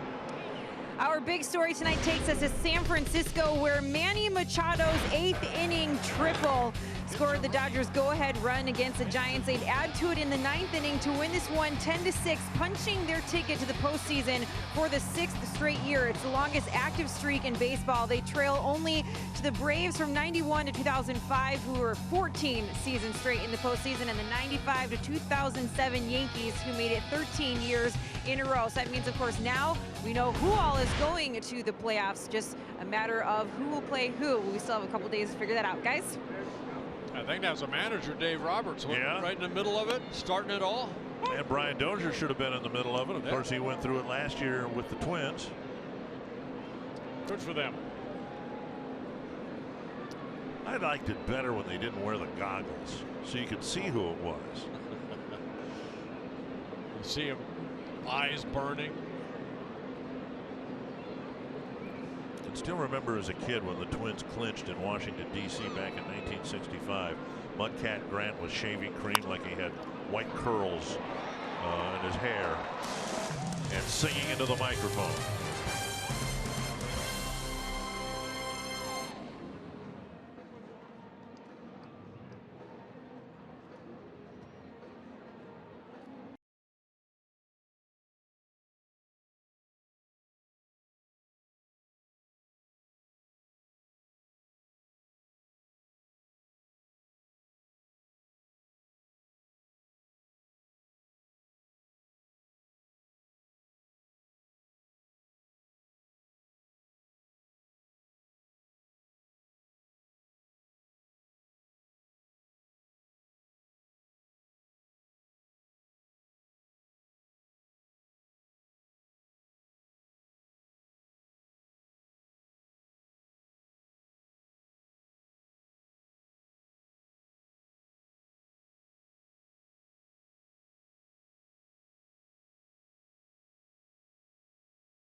Jimenez has been pretty vocal this season about the possibility of retiring after this year, and I talked to him about it earlier today, and he admits that it really has been on his mind the last couple of days, but he has not made an official decision yet. He's decided the best thing to do is think about things, just let it kind of mull there for about a month before he makes official decision. But he says that he feels like if he was to play next year, that really, he feels like the Twins would probably be the only place that he would want to be. He says when he returned here this season, it felt like he was coming home. He felt like he really belongs here, and that's because of the fans, the organization, and of course his teammates. He says right now he's just going to try to enjoy the last couple of games with his team this season, while also trying not to get Wally pipped too much by Willians Astudillo, guys.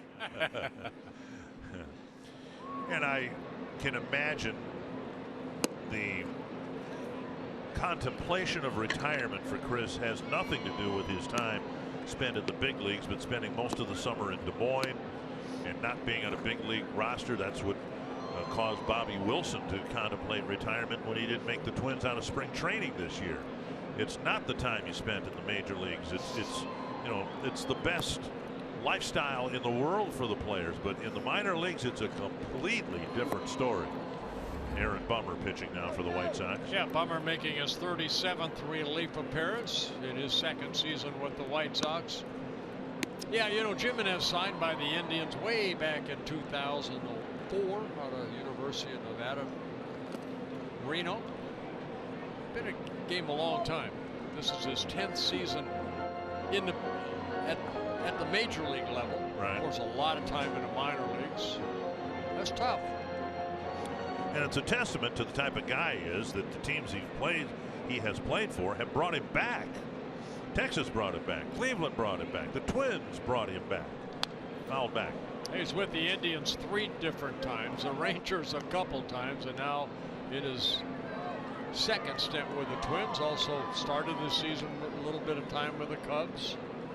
Well, if you're a career .290 hitter, anybody would love to have you back. But when you're not known as a hitter, and Chris has never hit much in the big leagues, and they keep bringing you back, that's a testament to his character. You know, Twins had Mike Redmond here too for a while. Yeah. You know, and but Redmond could hit. Well, he could hit, but he was also a veteran that you know, led by example, worked hard. And again, I'm going to go back to the interview that Audra had with Jimenez about these last couple ball games. You know, you play him like it might be your last game, so it's all out effort. Bummer walks his first leadoff man, and that'll get Bauer to the plate with a man aboard.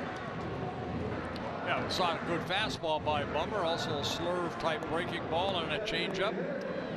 His 10th walk in 30 innings pitched. Bauer with 2 hits and a walk, 2 runs scored, and RBI.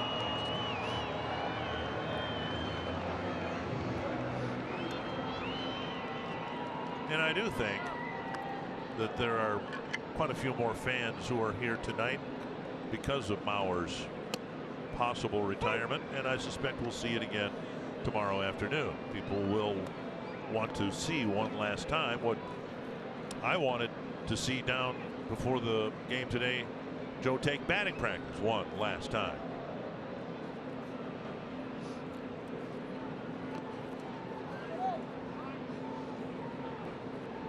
One and one to Bauer.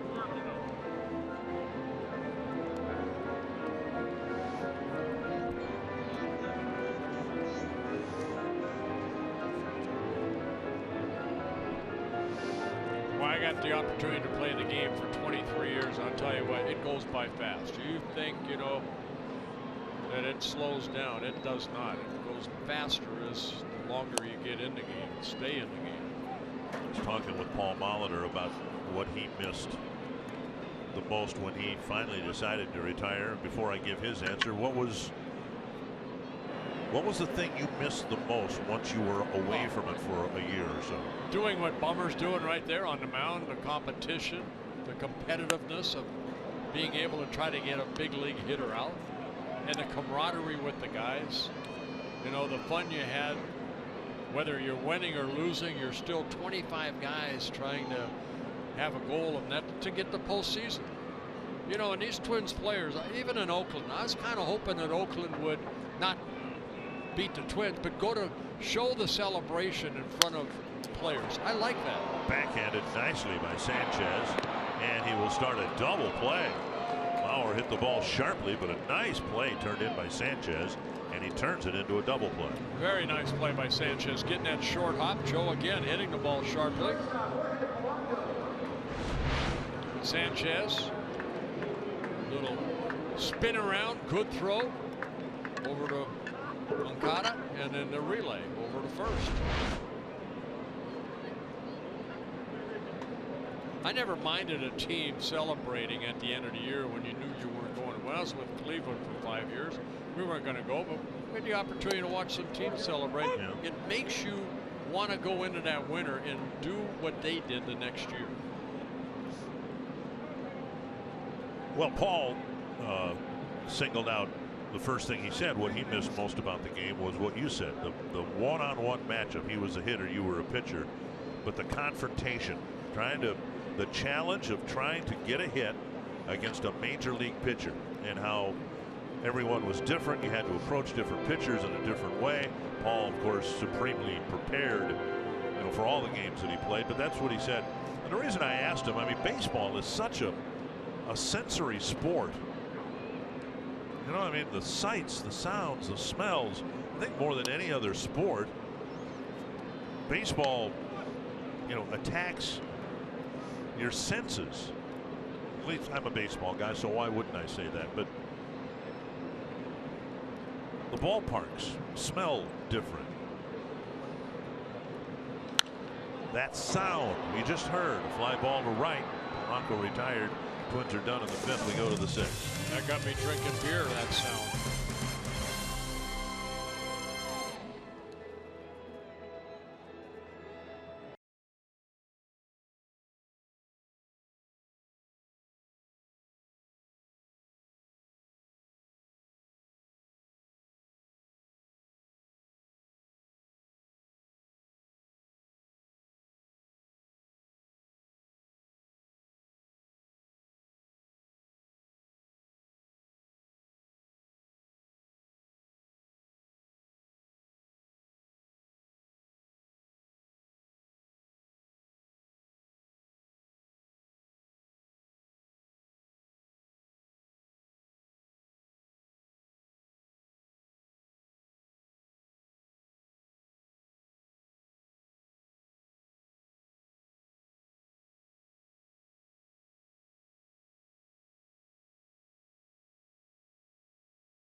Picked up on waivers, and he's had quite an impact in the Chicago lineup. But again, in the rookie season, 27 home runs.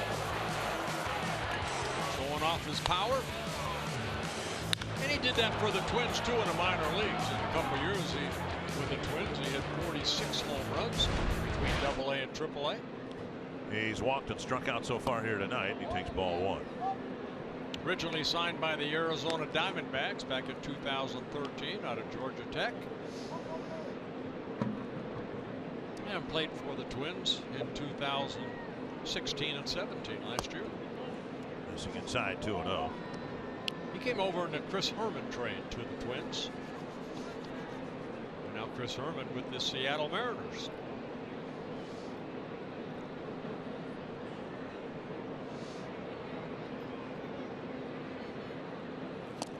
Big swing and a miss. 2-1. He does not get cheated when he does go down on strikes. Gibson struck him out in the 3rd inning. One of his 5 strikeouts Kyle has had. Something different about his swing, though, at least from up here. It's not an uppercut swing, at least on an off-speed pitch. Just missed. It seems more level than a conventional swing is. Still generates an awful lot of power. He's a strong young man, 26 years old. Well, good movement right there on that fastball. Took a little off at 90 miles an hour. Kyle, we've seen a 94. But look at the movement. That's more the two-seamer. See what I mean about his swing, though? It doesn't go, the bat never goes above his shoulders. Once the follow-through at least is very level. He'd be really good at chopping wood. You know, we've seen like Logan Morrison swing, for instance. There was a big loop high finish at the end of his swing, but Polka doesn't have that. Short, compact, strong swing. When he does make contact, he's hit some very far home runs. Another 3-2. But I don't want to see it here. And he strikes out. Gibson gets him to start the 6th inning. Second time that Gibson has got Polkas for strikeout number 6 for Kyle.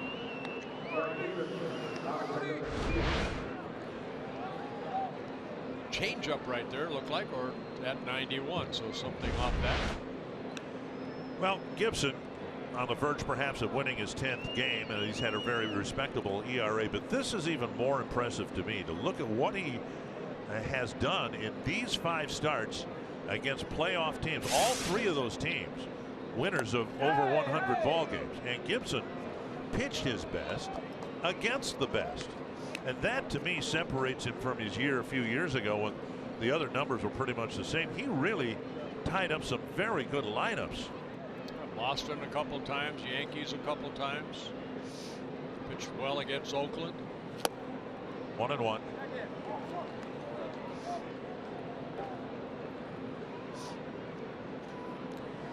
And what I think it happened last night, and might have just happened there again, but the swings and misses seem to tweak Garcia's knee issue. He takes a little bit of a stroll out of the box. The ball lifted to left. Slams his bat down. Field makes the catch, 2 away. MLB at Bat is your #1 Twins app. You can customize your experience to catch every moment. Get Twins home screen icons and features such as the MLB.TV Game of the Day, pitch tracking, in-game highlights, live radio broadcasts, stats, news, and more. Download MLB at Bat today. 2 down, and now here's Smith.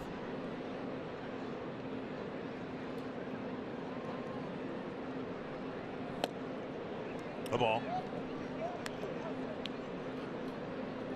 Narvaez drove in a run with a single in the first, then left the game.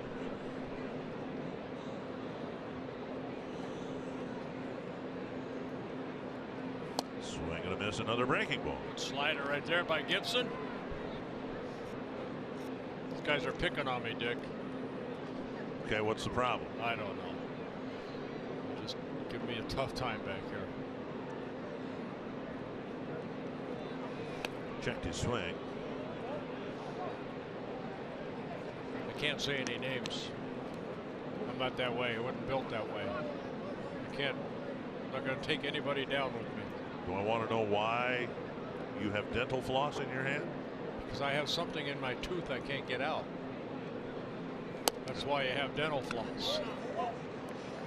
Worked with I you. could go fishing with this. I've worked with you for 23 years, and I've never known you to need dental floss during a broadcast. Well, I went back between innings and had some of that chicken that we have back here on that chicken sandwich, and got stuck.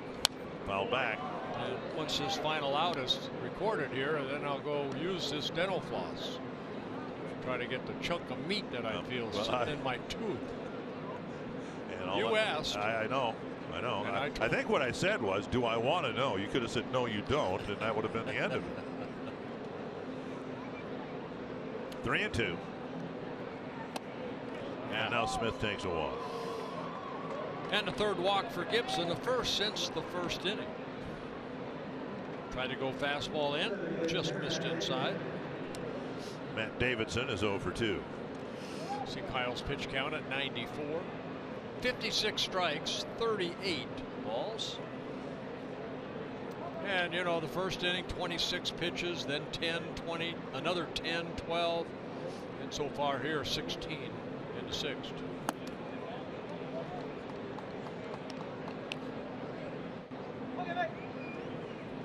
One and oh. Going after. You can wait till the commercial break. It's bugging me. I had to get it. I got it. We're going to be out of the inning here. I got it. I'll save it for lunch tomorrow. 1-1. It was a big one. Davidson with a ground ball to second and a fly ball to center.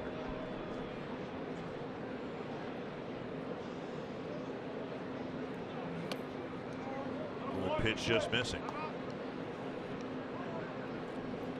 2 o'clock start tomorrow, Central Time. All baseball games tomorrow will start at the same time. I like that they do that. I do too, and especially the way it's going to play out. Right. The Cubs and Cardinals will be playing concurrently with the Brewers and the Tigers. And the Dodgers and Giants will play concurrently with the Rockies and the Nationals. That was just a nasty slider right there that Gibson threw to Davidson. See if he can repeat it right here. Pitch number 99. Oh, got him. Fastball. 94 on the outside edge. The scoreless sixth. And Gibson with 6 very sharp innings again here tonight.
All your home improvement needs at Menards. And by Ram. Hurry in and get a great deal during Ram Power Days. Good giveaway for the Twins. The stocking caps have come in handy here tonight. The Twins in front, 8-1, hitting now in the bottom of the sixth. Audra Martin, Dick Bramer joined by Bert Blyden. Always concerned about his dental hygiene. Back on the air, and Astudillo's out on 1 pitch. That'll bring up Grossman. Well, Gonzalez and Bummer so far have done a good job in relief. Gonzalez, of course, having to come in the second inning with the bases loaded. Genmar Gomez. I mean Gomez, excuse me, Gomez. And Bummer in his second inning of work. Grossman with 2 walks and a strikeout.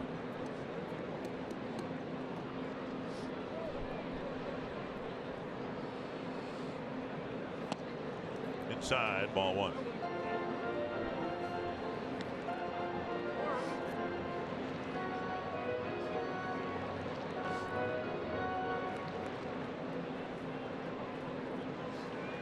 With a win tonight, the Twins would guarantee at least a .500 record in September.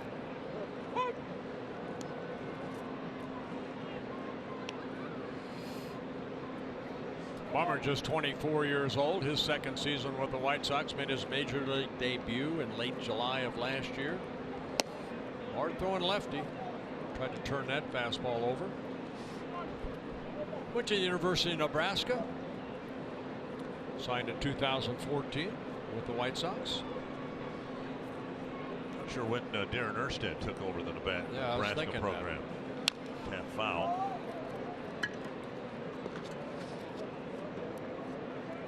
Well, the Twins continue to play good baseball at home. If they win tonight, they'll be 48-32 here at Target Field. Trevor Hildenberger getting loose. Erstad was just he just inducted into the Nebraska Hall of Fame. Yep. Because of his punting. He was an All-American punter for the football program there. Twins have struggled obviously on the road, finishing at 29-52. But there were two road trips in particular that really did them in. And they both came before the All-Star break. Oh, good pitch. Good hard slider there. Grossman strikes out.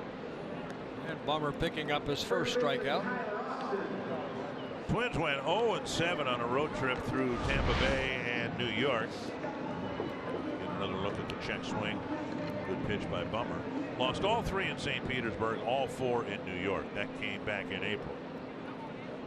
Then at the end of June and July, Twins had 3 with the White Sox, 3 with the Cubs, 3 with the Brewers, and they only went 1-8. Nice pickup by Moncada. Nice beautiful play. throw. And a 1-2-3 bottom of the 6th for Aaron Bummer.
Another good 2-out hitting inning for the Twins. That off the bat of Jake Cave in the first inning, drove in a couple runs. After the White Sox had scored 1, Twins led 2-1. And then the explosive second inning. 4 hits, a lot of walks. The Twins ended up getting 5 hits, 6 runs. With that 8-2 lead, or 8-1 lead, Kyle Gibson gave up the run in the first inning, 5 shutout innings after that. Very good performance. 99 pitches for Gibson as he leaves, and hopefully the Twins hold on and he will pick up his 10th win of the year. Trevor Hildenberger out of the pen. He'll face Delmonico, Rondon, and Cordell. Yeah, Trevor needs a clean inning right here. It's been a struggle for him over the last 5 or 6 outings. Pitched a third of an inning against the Tigers 4 days ago. Gave up 3 hits, a walk, 4 earned runs. High fly down the right field line and deep. Grossman in the corner, makes the catch right up against the fence. Not much wind, but it's a cool, damp evening, and it might have helped keep the ball in the ballpark. One down.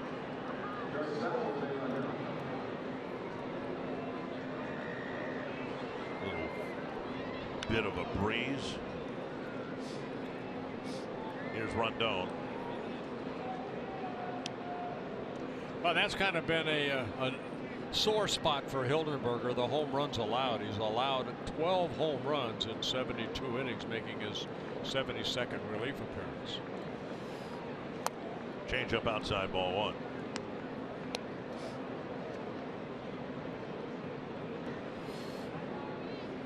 Houston and Baltimore played a doubleheader today. The Orioles lost the first game. They're losing the second game. They may hit the pillows tonight, having lost 115 games this year with one to play.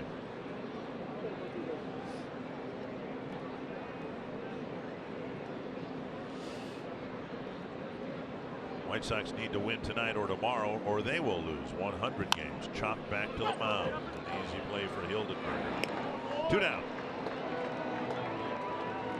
That'll bring up Cordell. For today's Minnesota Lottery Winners Circle, we'd like to thank all the fans that have submitted their photos and messages throughout the season. With the Minnesota Lottery, every day is game day. Now Cordell with 2 down quickly here in the 7th inning.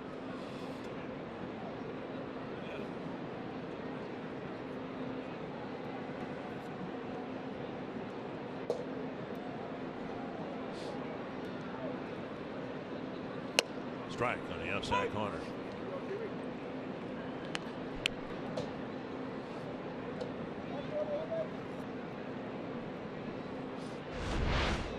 Oh, fastball away, that sidearm delivery. Then a pitch that missed. 1-1, a couple outs for the Twins.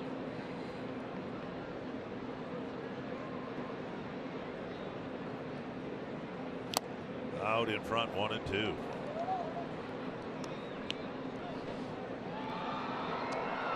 I remember, I think it was earlier this year that Trevor was getting hit around pretty good, and I believe it was Garvin Alston went out there, and all of a sudden he started throwing more fastballs and kind of found himself again. Thinking this outing, he see more fastballs than that good changeup. That's over the top fastball. Saw Vieira warming up. Might pitch to the Twins in the bottom of the 7th. Trevor as a kid always threw overhand like that. Then at the University of Berkeley, that's where kind of he was told that maybe he should drop down, and that's kind of where he is now. But once in a while he'll go back over the top. 2-2.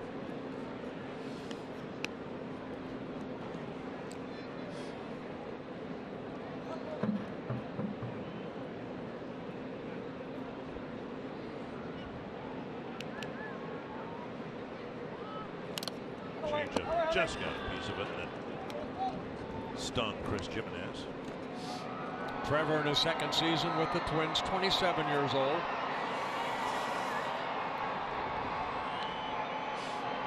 He and Taylor Rogers have been used the most out of the Twins bullpen.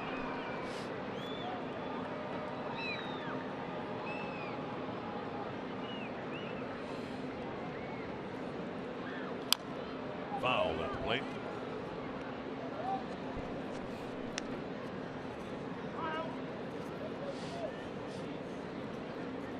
Cordell, a September called up from AAA Charlotte for the White Sox. Hit .246 in the minor leagues this year.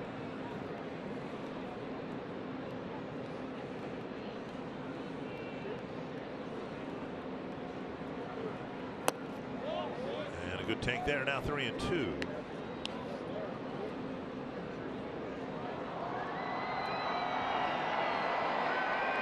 Moncada on deck.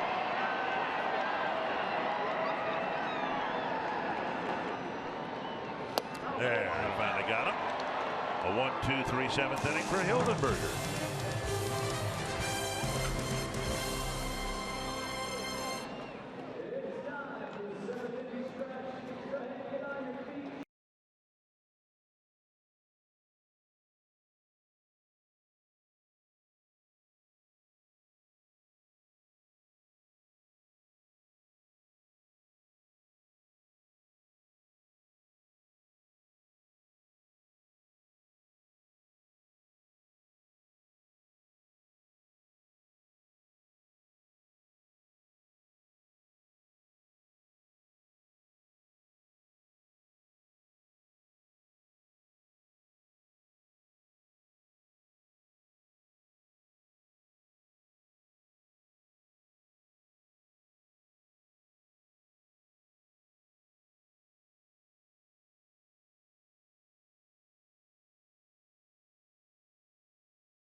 update. Join us tomorrow as the Minnesota Twins look to capitalize on their last game of the season. We'll bring you all the coverage you need starting at 1:30 p.m. right here on Fox Sports North.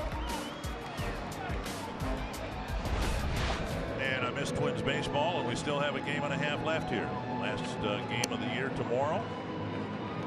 And the Twins will be spectators come postseason play this year. See what they can get done here. Leading comfortably, sending Cave, Forsythe, and Field up against Thiago Vieira. Yeah, Vieira making his 16th relief appearance. It's been a struggle at the major league level in his first season with the White Sox. Pitched a little bit last year with the Seattle Mariners. A couple stints this year with the White Sox. 15 2/3 innings, 14 earned runs allowed, 4 home runs, 8 walks, 14 strikeouts. Hard-throwing right-hander, born in Brazil and signed by the Mariners back in 2010. Here's Cave, drove in 3 runs in the first 2 innings. 2-run double and a sacrifice fly. Since then, another fly ball to center. Vieira with a fastball in the upper 90s, hard slider, changeup, working on a splitter.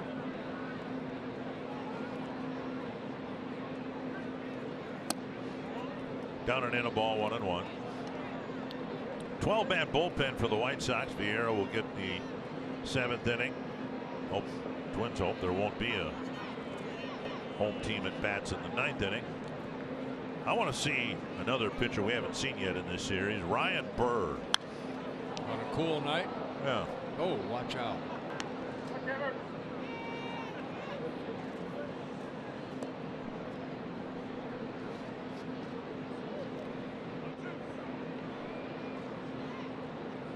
Gabriel Moya, who opened a couple of times in the Tiger series. Matt Belisle last night was on the bike. He actually he stayed there all night. He's still pedaling, and he's not getting anywhere. Line to center. Well, maybe he's he's wearing the same clothes last night as he is right now. Hey, don't be critical. It might be his bicycle that's providing the energy to heat our booth. So if he stops, we're going to get colder than we already are. Uh-oh. See, yeah, I say. Put my hands in there you go. Good pocket. You and your big mouth. Now he stopped pedaling, and pretty soon our water's going to freeze up. Come on, here. Matt, get going. Here we go. All right. Thank you. Forsythe makes a strikeout and infield hit his last time up.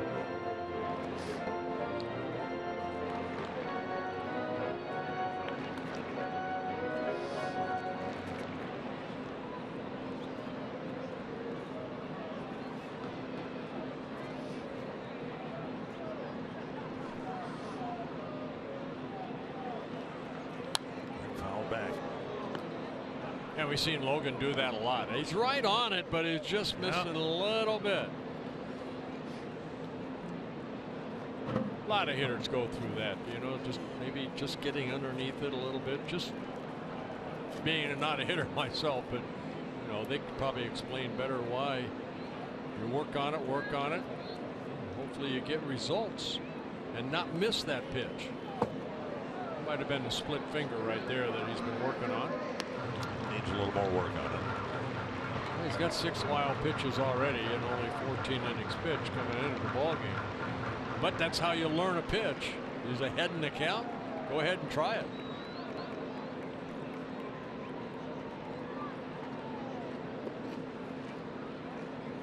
There it is again, and Forsythe does a nice job taking it.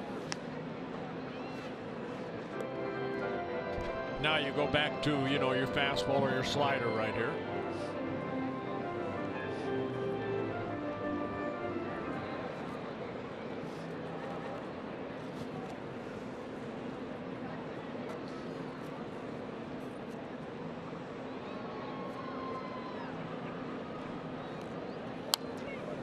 There it is again. Fastball out over the plate, fouled back. At 98 miles an hour.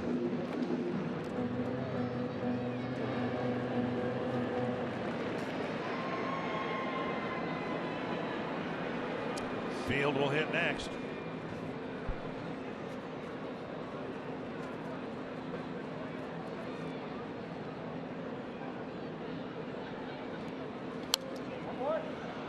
And another foul. Tigers and Brewers still tied at 5, bottom of the 7th. Washington leading Colorado 5-1, top of the 5th.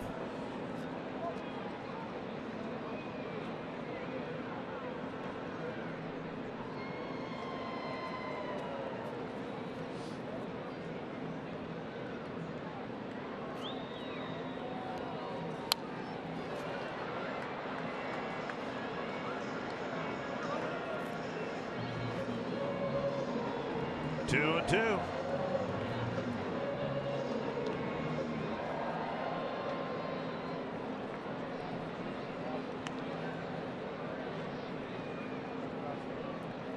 So for Logan's sake, in this at bat, any other at bats he might have this year, that he rifles a double to a gap someplace.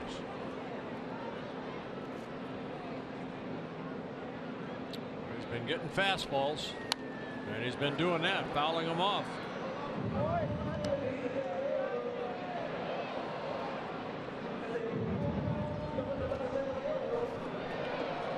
Another 2-2 coming to Logan Forsythe.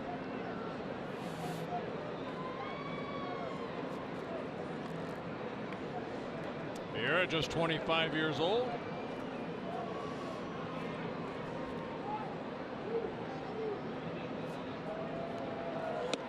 Up and in at 96, and it's 3-2.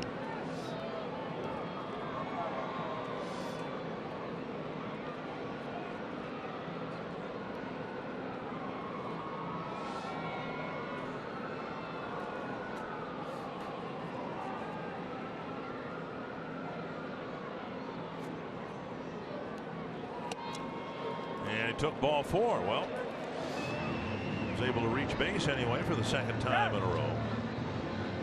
And Johnny Field will bat. Well, he fouled off a lot of pitches, and then Vieira ends up walking him. Take a look at all the pitches, location-wise. Replay brought to you by Carrier. It's like a video game.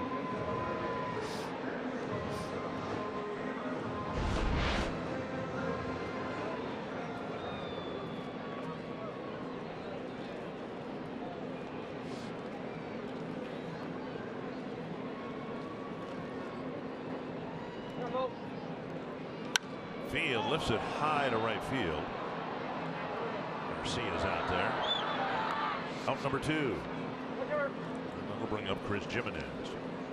Join Fox Sports North as we inspire girls to be healthy and confident at the Alaris Mortgage Girls on the Run Twin Cities Fall 5K, Saturday, November 10th at the Mall of America. To register or volunteer, visit www.gotr.twincities.org/5K. I know Vieira just walked his first batter, but the Twins have taken 18 walks already in this 2+ games. 18 walks by the Chicago pitching staff. Jimenez bounces it foul. And out of the 18 walks, I bet you a third of them, probably 6 or more, scored. That's pretty good. You think about how quick I was with that. That's amazing. 1/3 of 18 is 6. Down and away, 1-1.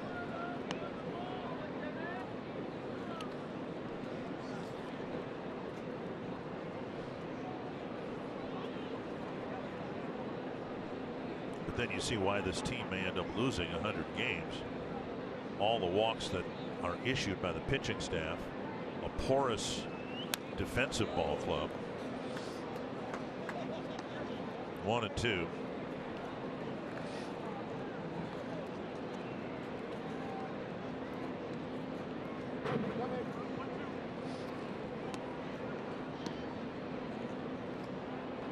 Run differential coming into this ball game between the opponents, 186. That the opponents have scored more than the White Sox.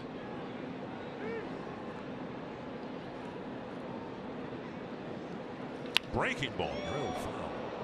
Christian Yelich has just hit his second home run of the game to put the Brewers up 6-5. And he's got a legitimate chance of winning the National League Triple Crown. Ryan Braun last night that hit a couple home runs. The Brewers leading bottom of the 7th. And if they can win that game, they'll crawl into a tie with the Cubs for the top spot in the National League Central. 1-2 to Jimenez. Missed inside. That hit him and clipped him, and that'll get Bauer to the plate. First and second. When he was at the plate in this situation in the second, he lined a base hit that drove in a run. Take a look where it gets him right here on the left hand. No, the right elbow. Ricocheted off the elbow. Ouch.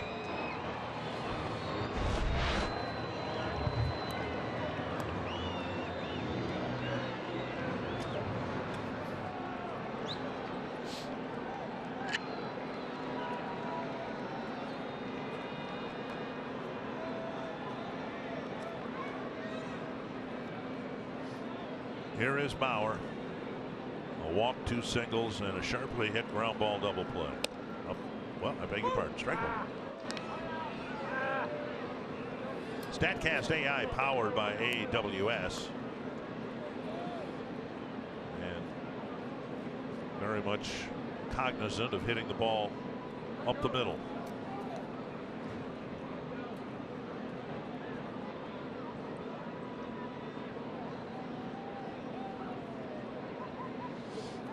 All the way. To be honest with you, I thought that percentage right there would be higher, more between third and short than second in the bag. That was for short distance. Right. Short distance balls put in play. Yeah, but how many base hits has Joe, hit that the other way? I know it's not, a lot of at bats.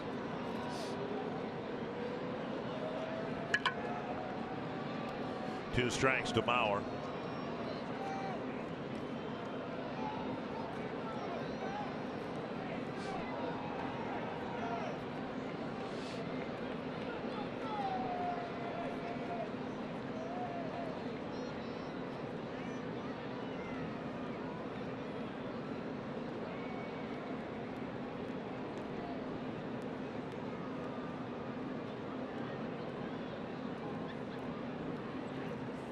A high fly to right center field.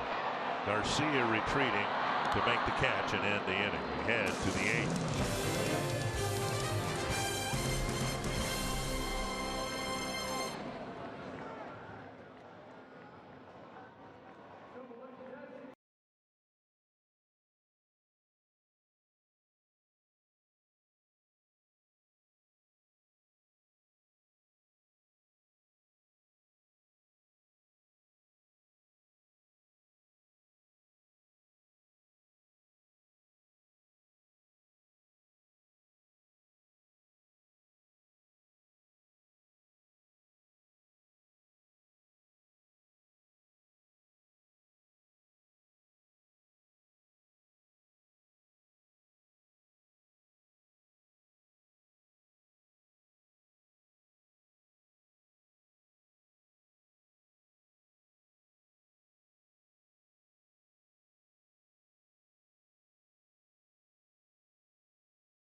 Pasadillo with that double in that 6-run second inning that drove in a run, And then showing off some defense, cutting in front of Polanco, saying, I got this guy right here. Had a nice play at third. And then the high throw, but a nice play by Austin over at first. And a nice little 5-3 putout.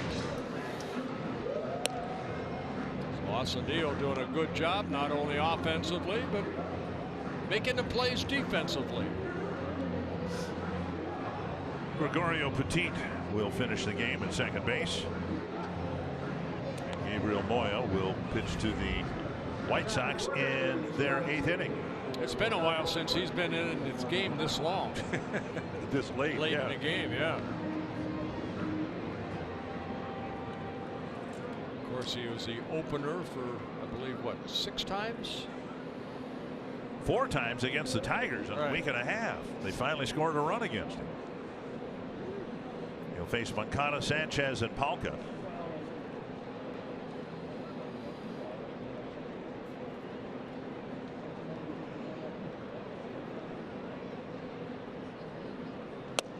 And over for a strike. Yeah, Moya making his 35th relief appearance. 35 1/3 innings, 34 hits allowed, 13 walks, very good. But averaging about 1 or 3 walks per 9 innings and 30 strikeouts.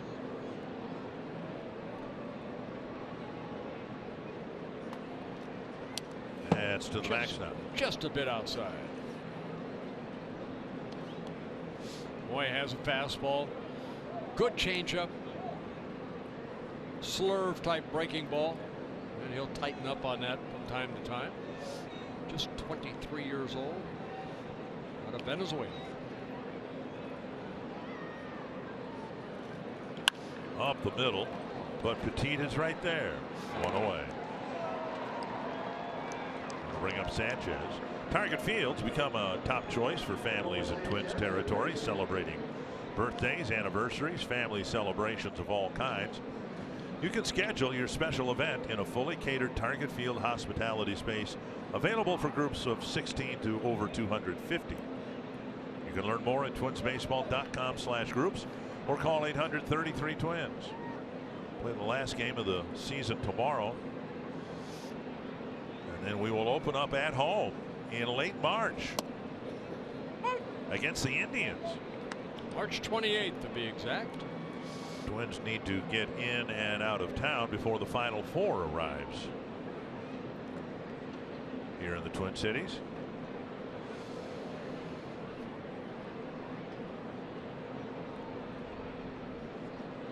Are they going to play that out here at Target Field, or are they going to go to? No, I'm guessing they'll go indoors to the Viking Stadium. I think they should play the Final Four here. Put the court right by second base. Yeah, used to have to do that. Shovel off snow in the lane to shoot baskets.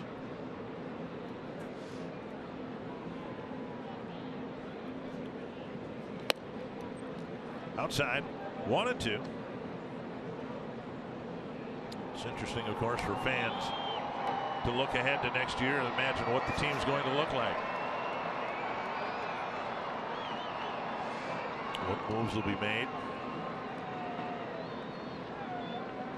It's all a guessing game. People up above us that are a lot smarter than we are will figure it out. Up on the 300 level? No, over there. Oh!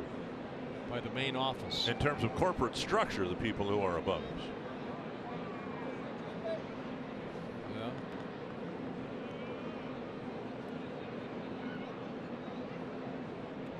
Two and two. Fly ball to right. Grossman's there. 2 down. And that'll bring up Palka. Well, Kyle Gibson worked the first 6 innings. Trevor Hildenberger 1 shutout inning, a 1-2-3 inning, and Moya trying to do the same. Palka walked back in the first inning and to this point has scored the only Chicago run. Gibson struck him out swinging twice.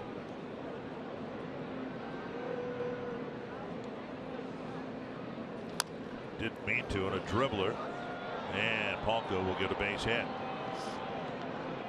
A check swing roller between the mound and first base for a 2-out hit. Yeah, with Petit, the second baseman, playing pretty deep. The only really player had a chance was Moya.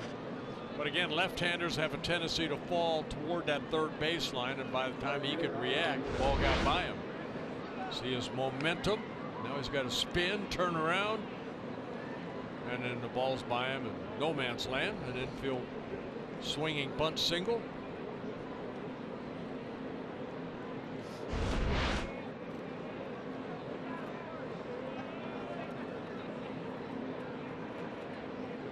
Garcia 0 for 2 with a walk.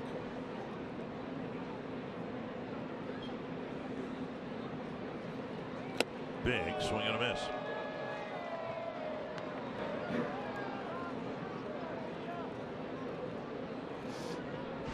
Garcia sitting at 19 home runs on the year. He's trying to make it 20 with that swing.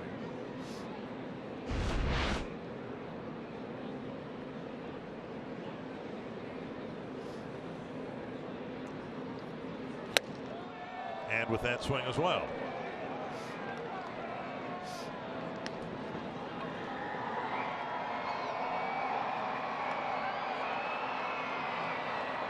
Oh, 2.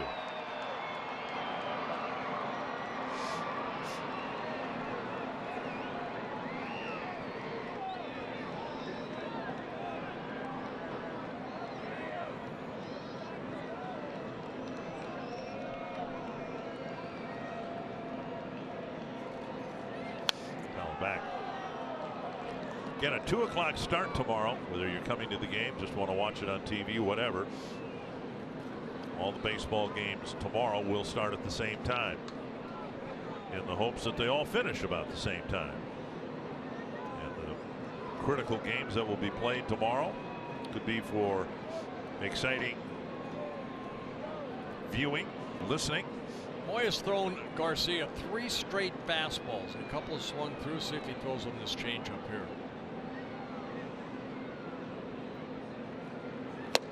No, he went right after him. Got him with another fastball to end the top of the 8th inning.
Live presented by CenturyLink. All eyes have been on Joe Mauer this weekend, and he delivered another good night at the plate.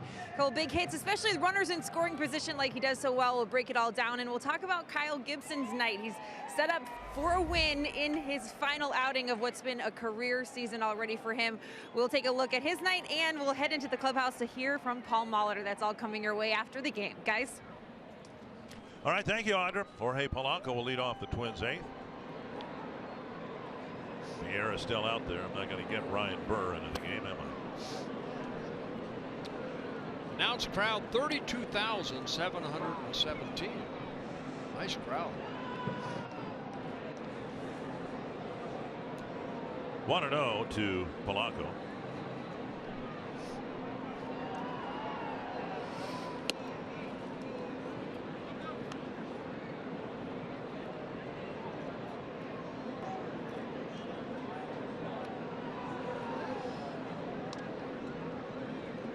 Polanco with a couple of hits his first 2 times up.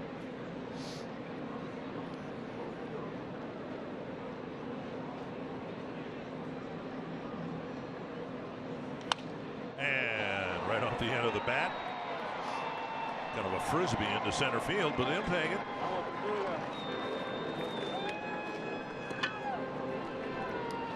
Polanco came into the ball game hitting .286. I know he's got a lot of at bats. He'd like to get into the .290 mark. Here is Astudillo. 1 for 4 on the night.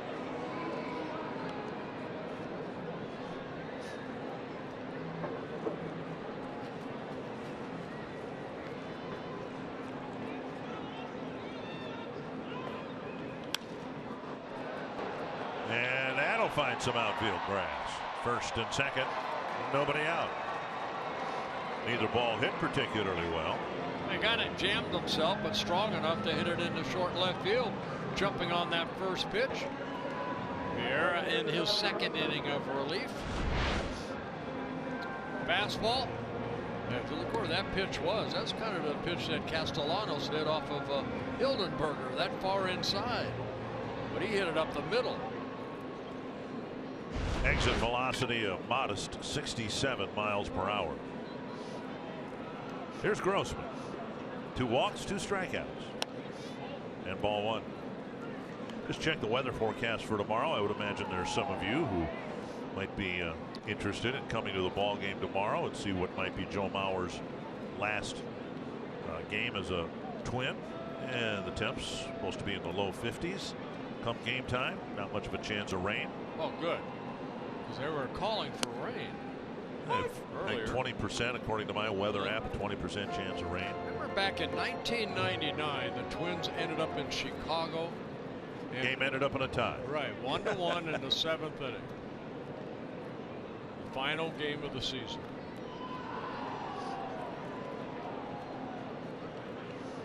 Down and away, and it's 2-1.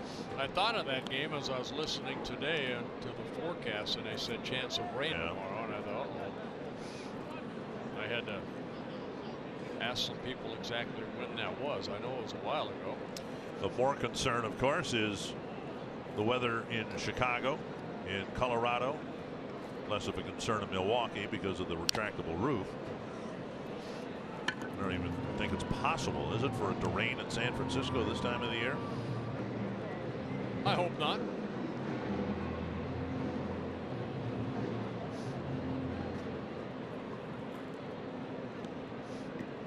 Two and 2 to Grossman.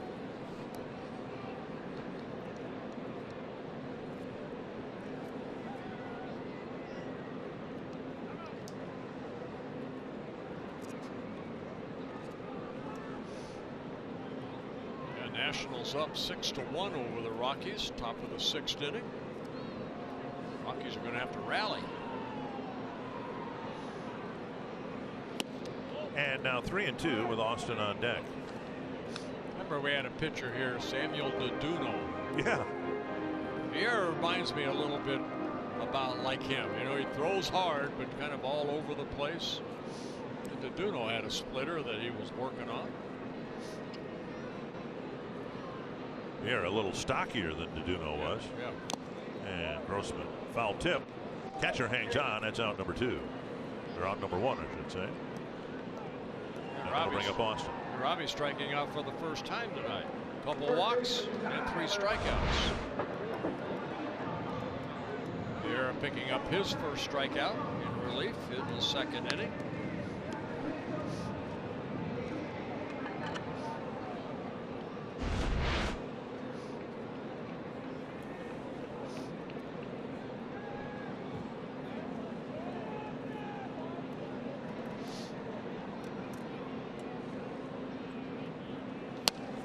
One other note, we've been talking about the Brewers and Yelich's 2nd home run.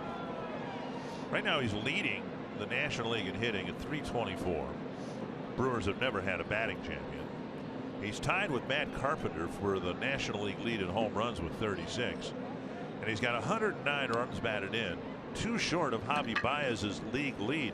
But one thing to keep in mind, if they have to play a play-in game, the stats from that game are included. That ball thrown to the shortstop, but he wasn't on a bag. So Austin is retired, and both runners will move up. The throw to the wrong infielder. Little mix-up right there. Who's covering the bag? Rondon was there, but so was Nakata, and he just threw it near the bag, and Rondon said, "Okay, Nakata, you're in my way. I can't get to the bag." Not something that you practice very often, but it would have been easy for Rondon to just go over and step on second. So Austin is out 1-6-3. Here's Kay with a chance to drive in 2 more. Hasn't been a Triple Crown winner in the National League since Joe Ducky Medwick in 1937. And Yelich might have a chance to do that tomorrow. Right now, if he's tied with who with home runs, save Carpenter. Carpenter. Similarly, now, if the Cardinals were somehow to play a play-in game, although I think they were eliminated with the Dodger win today, so they never mind. I don't think the Cardinals can get in it. No, I'm saying if he's tied with Carpenter, but he wins the RBI and the batting champ, is that considered a Triple Crown? Well, it was in 1967. That's what I was going to ask. Yes. Because Carl Yastrzemski was credited with a Triple Crown win, even though he tied Harmon Killebrew in home runs.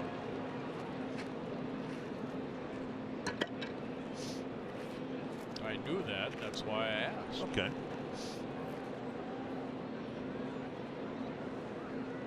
Inside a ball.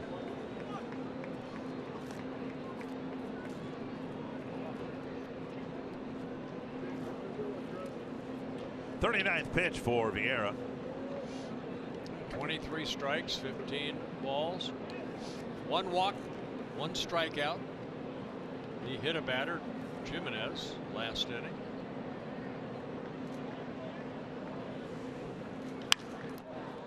Foul away.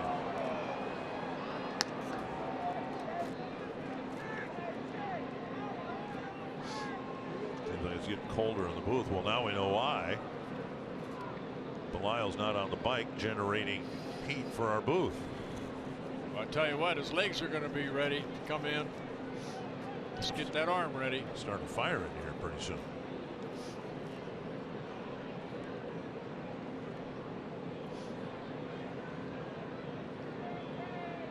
2-2. Cave taps it to the right side. Moncada has an easy play, and that will end the inning. On to the ninth. The Twins leading 8-1.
if you're a Twins fan, a lot of smiles here tonight. Twins up 8-2.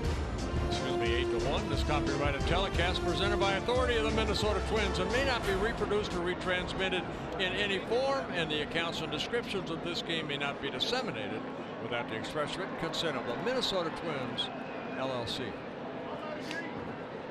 Matt Belisle is out there. He didn't bring his bike with him.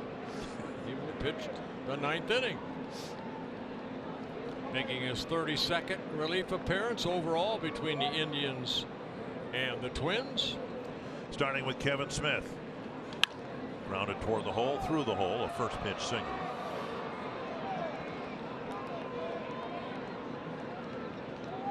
Twins off-season baseball camps are back, presented by Select Heartland Chevy dealers.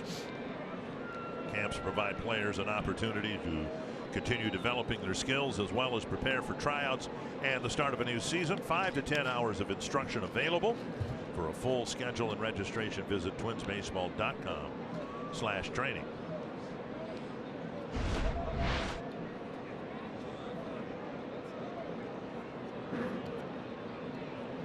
Oh for 3 tonight. Davidson stands in with a man at first and nobody out. On the outside corner.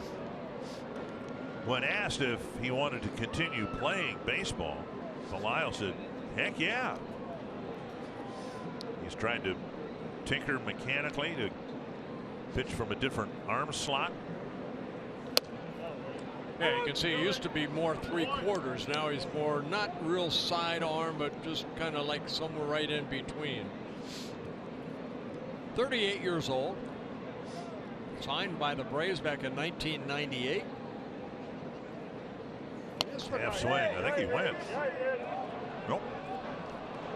It's kind of what Joe Mauer's going to go through. You know, Jimenez talked about it, if this is it for him. You know, Belisle, no, I want to keep playing. It's in my heart. I want to keep playing. I thought he went. Yeah, it looked like he did.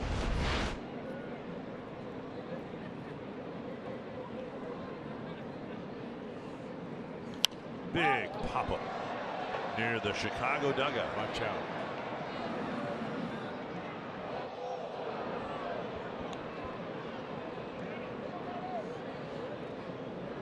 One and two.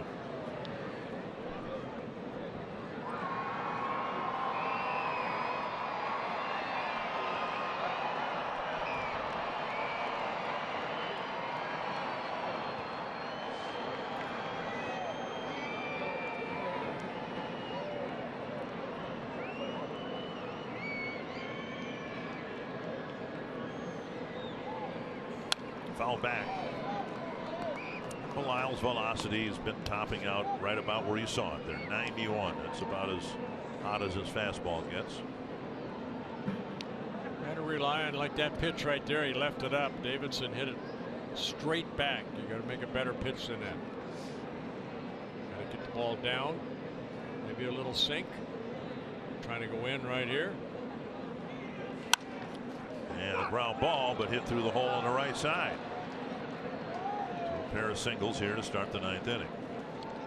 See, Jimenez wanted that sinker inside, a two-seamer inside, but left it out over the plate. And Davidson hitting it the other way. And now Delmonico 0 for 3. White Sox with just 6 hits, but a pair of them back-to-back here to start the 9th inning.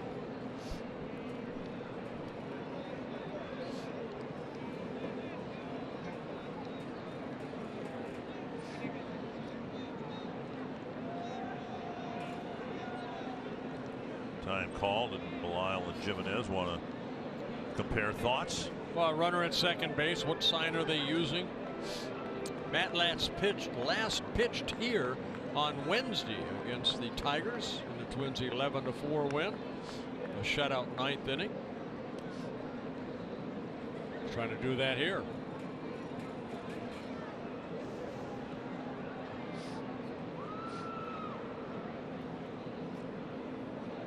Fouled back. Good cut by Delmonico.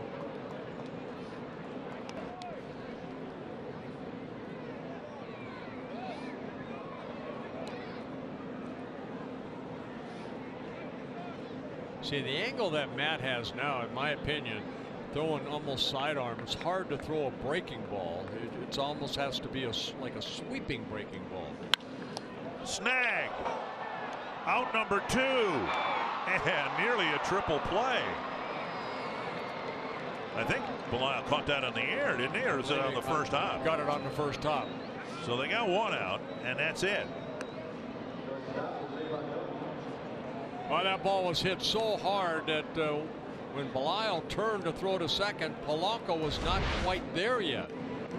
Watch this right there, the one hopper, and then he threw. It's on the second base side, and the throw by Polanco just high. So a hot ground ball right back to the pitcher. They got the force at second thanks to a good play by Polanco. And now Rondon with runners at first and third and 1 down. Ball 1. See, that's a breaking ball he'd have to throw from there. About the only way you can throw a breaking ball sidearm type of delivery.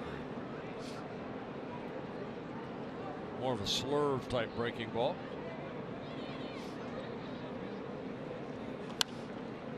One and 1.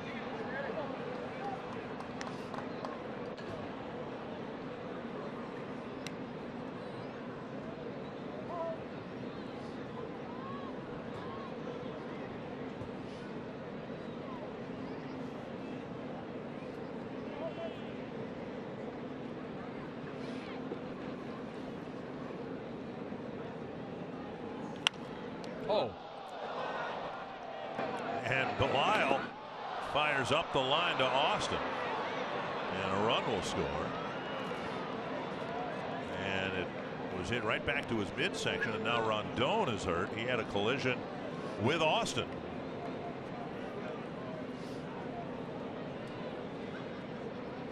Belisle had a couple of comebackers, but his throw to second wasn't on target. Now the throw to first wide of the mark.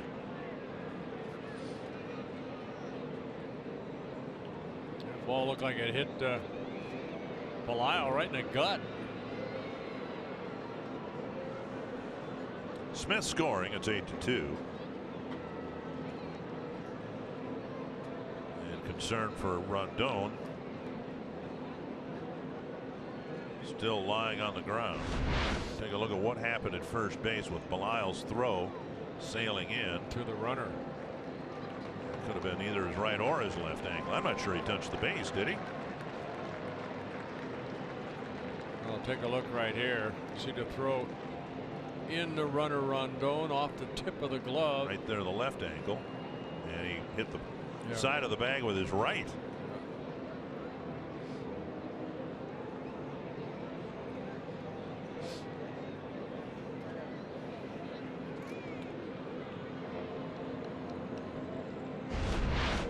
Rondon is up. Herm Schneider, longtime trainer for the White Sox. Fellow Dutchman. He was born in Amsterdam. Herm Schneider. And Rondon's going to stay in the game. That's good news. First and third, 1 out. A run in. That's not real good news. Not sure how far the Twins will let this go here. Yeah, the error will be charged to Belisle. Yeah. Cordell is the batter. He's 1 for 3. So runners at the corners with 1 out. Either of the last comebackers might have been turned into a double play, but neither one was. And in fact, the most recent one, there wasn't 1 out recorded. Fly ball to right. And Grossman's back on the outfield grass for the catch. Tagging from third, scoring is Delmonico. And it's 8-3. 2 down. Cordell picking up his third major league RBI on the sacrifice fly, but there are 2 outs. And now Moncada will bat.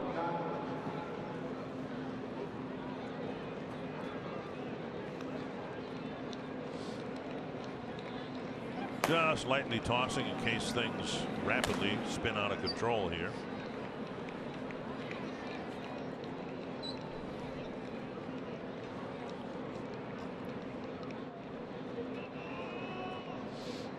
Moncada doubled in the 3rd inning, leading off the inning, but never moved from second base. Missing inside, ball 1.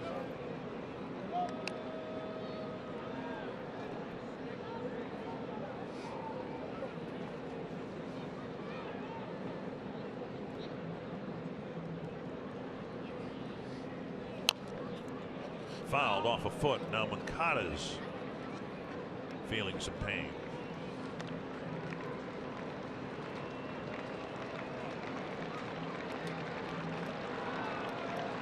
Rondon retreats to first.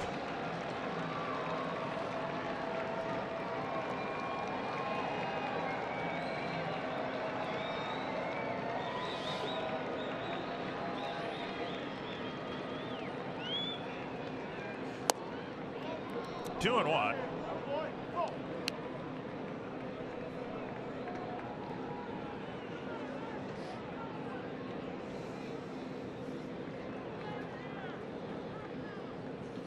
It's down the left field line, and that's going to land for a hit.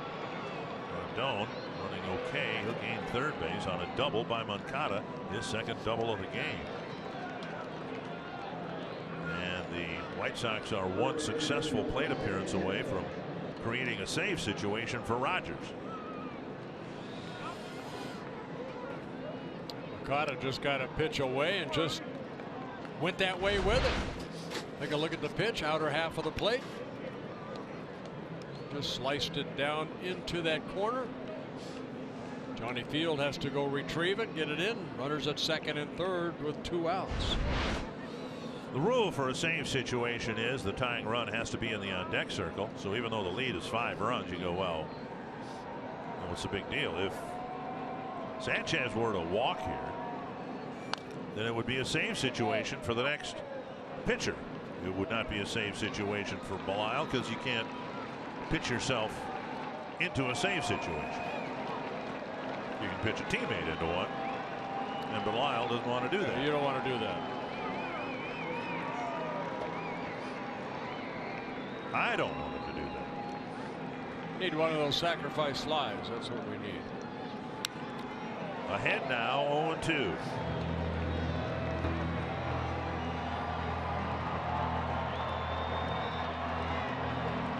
Well, what's left of this 32,717, they're on their feet. Twin fans are. So I'll get on my feet. 2 strikes to Sanchez. Bouncer to third.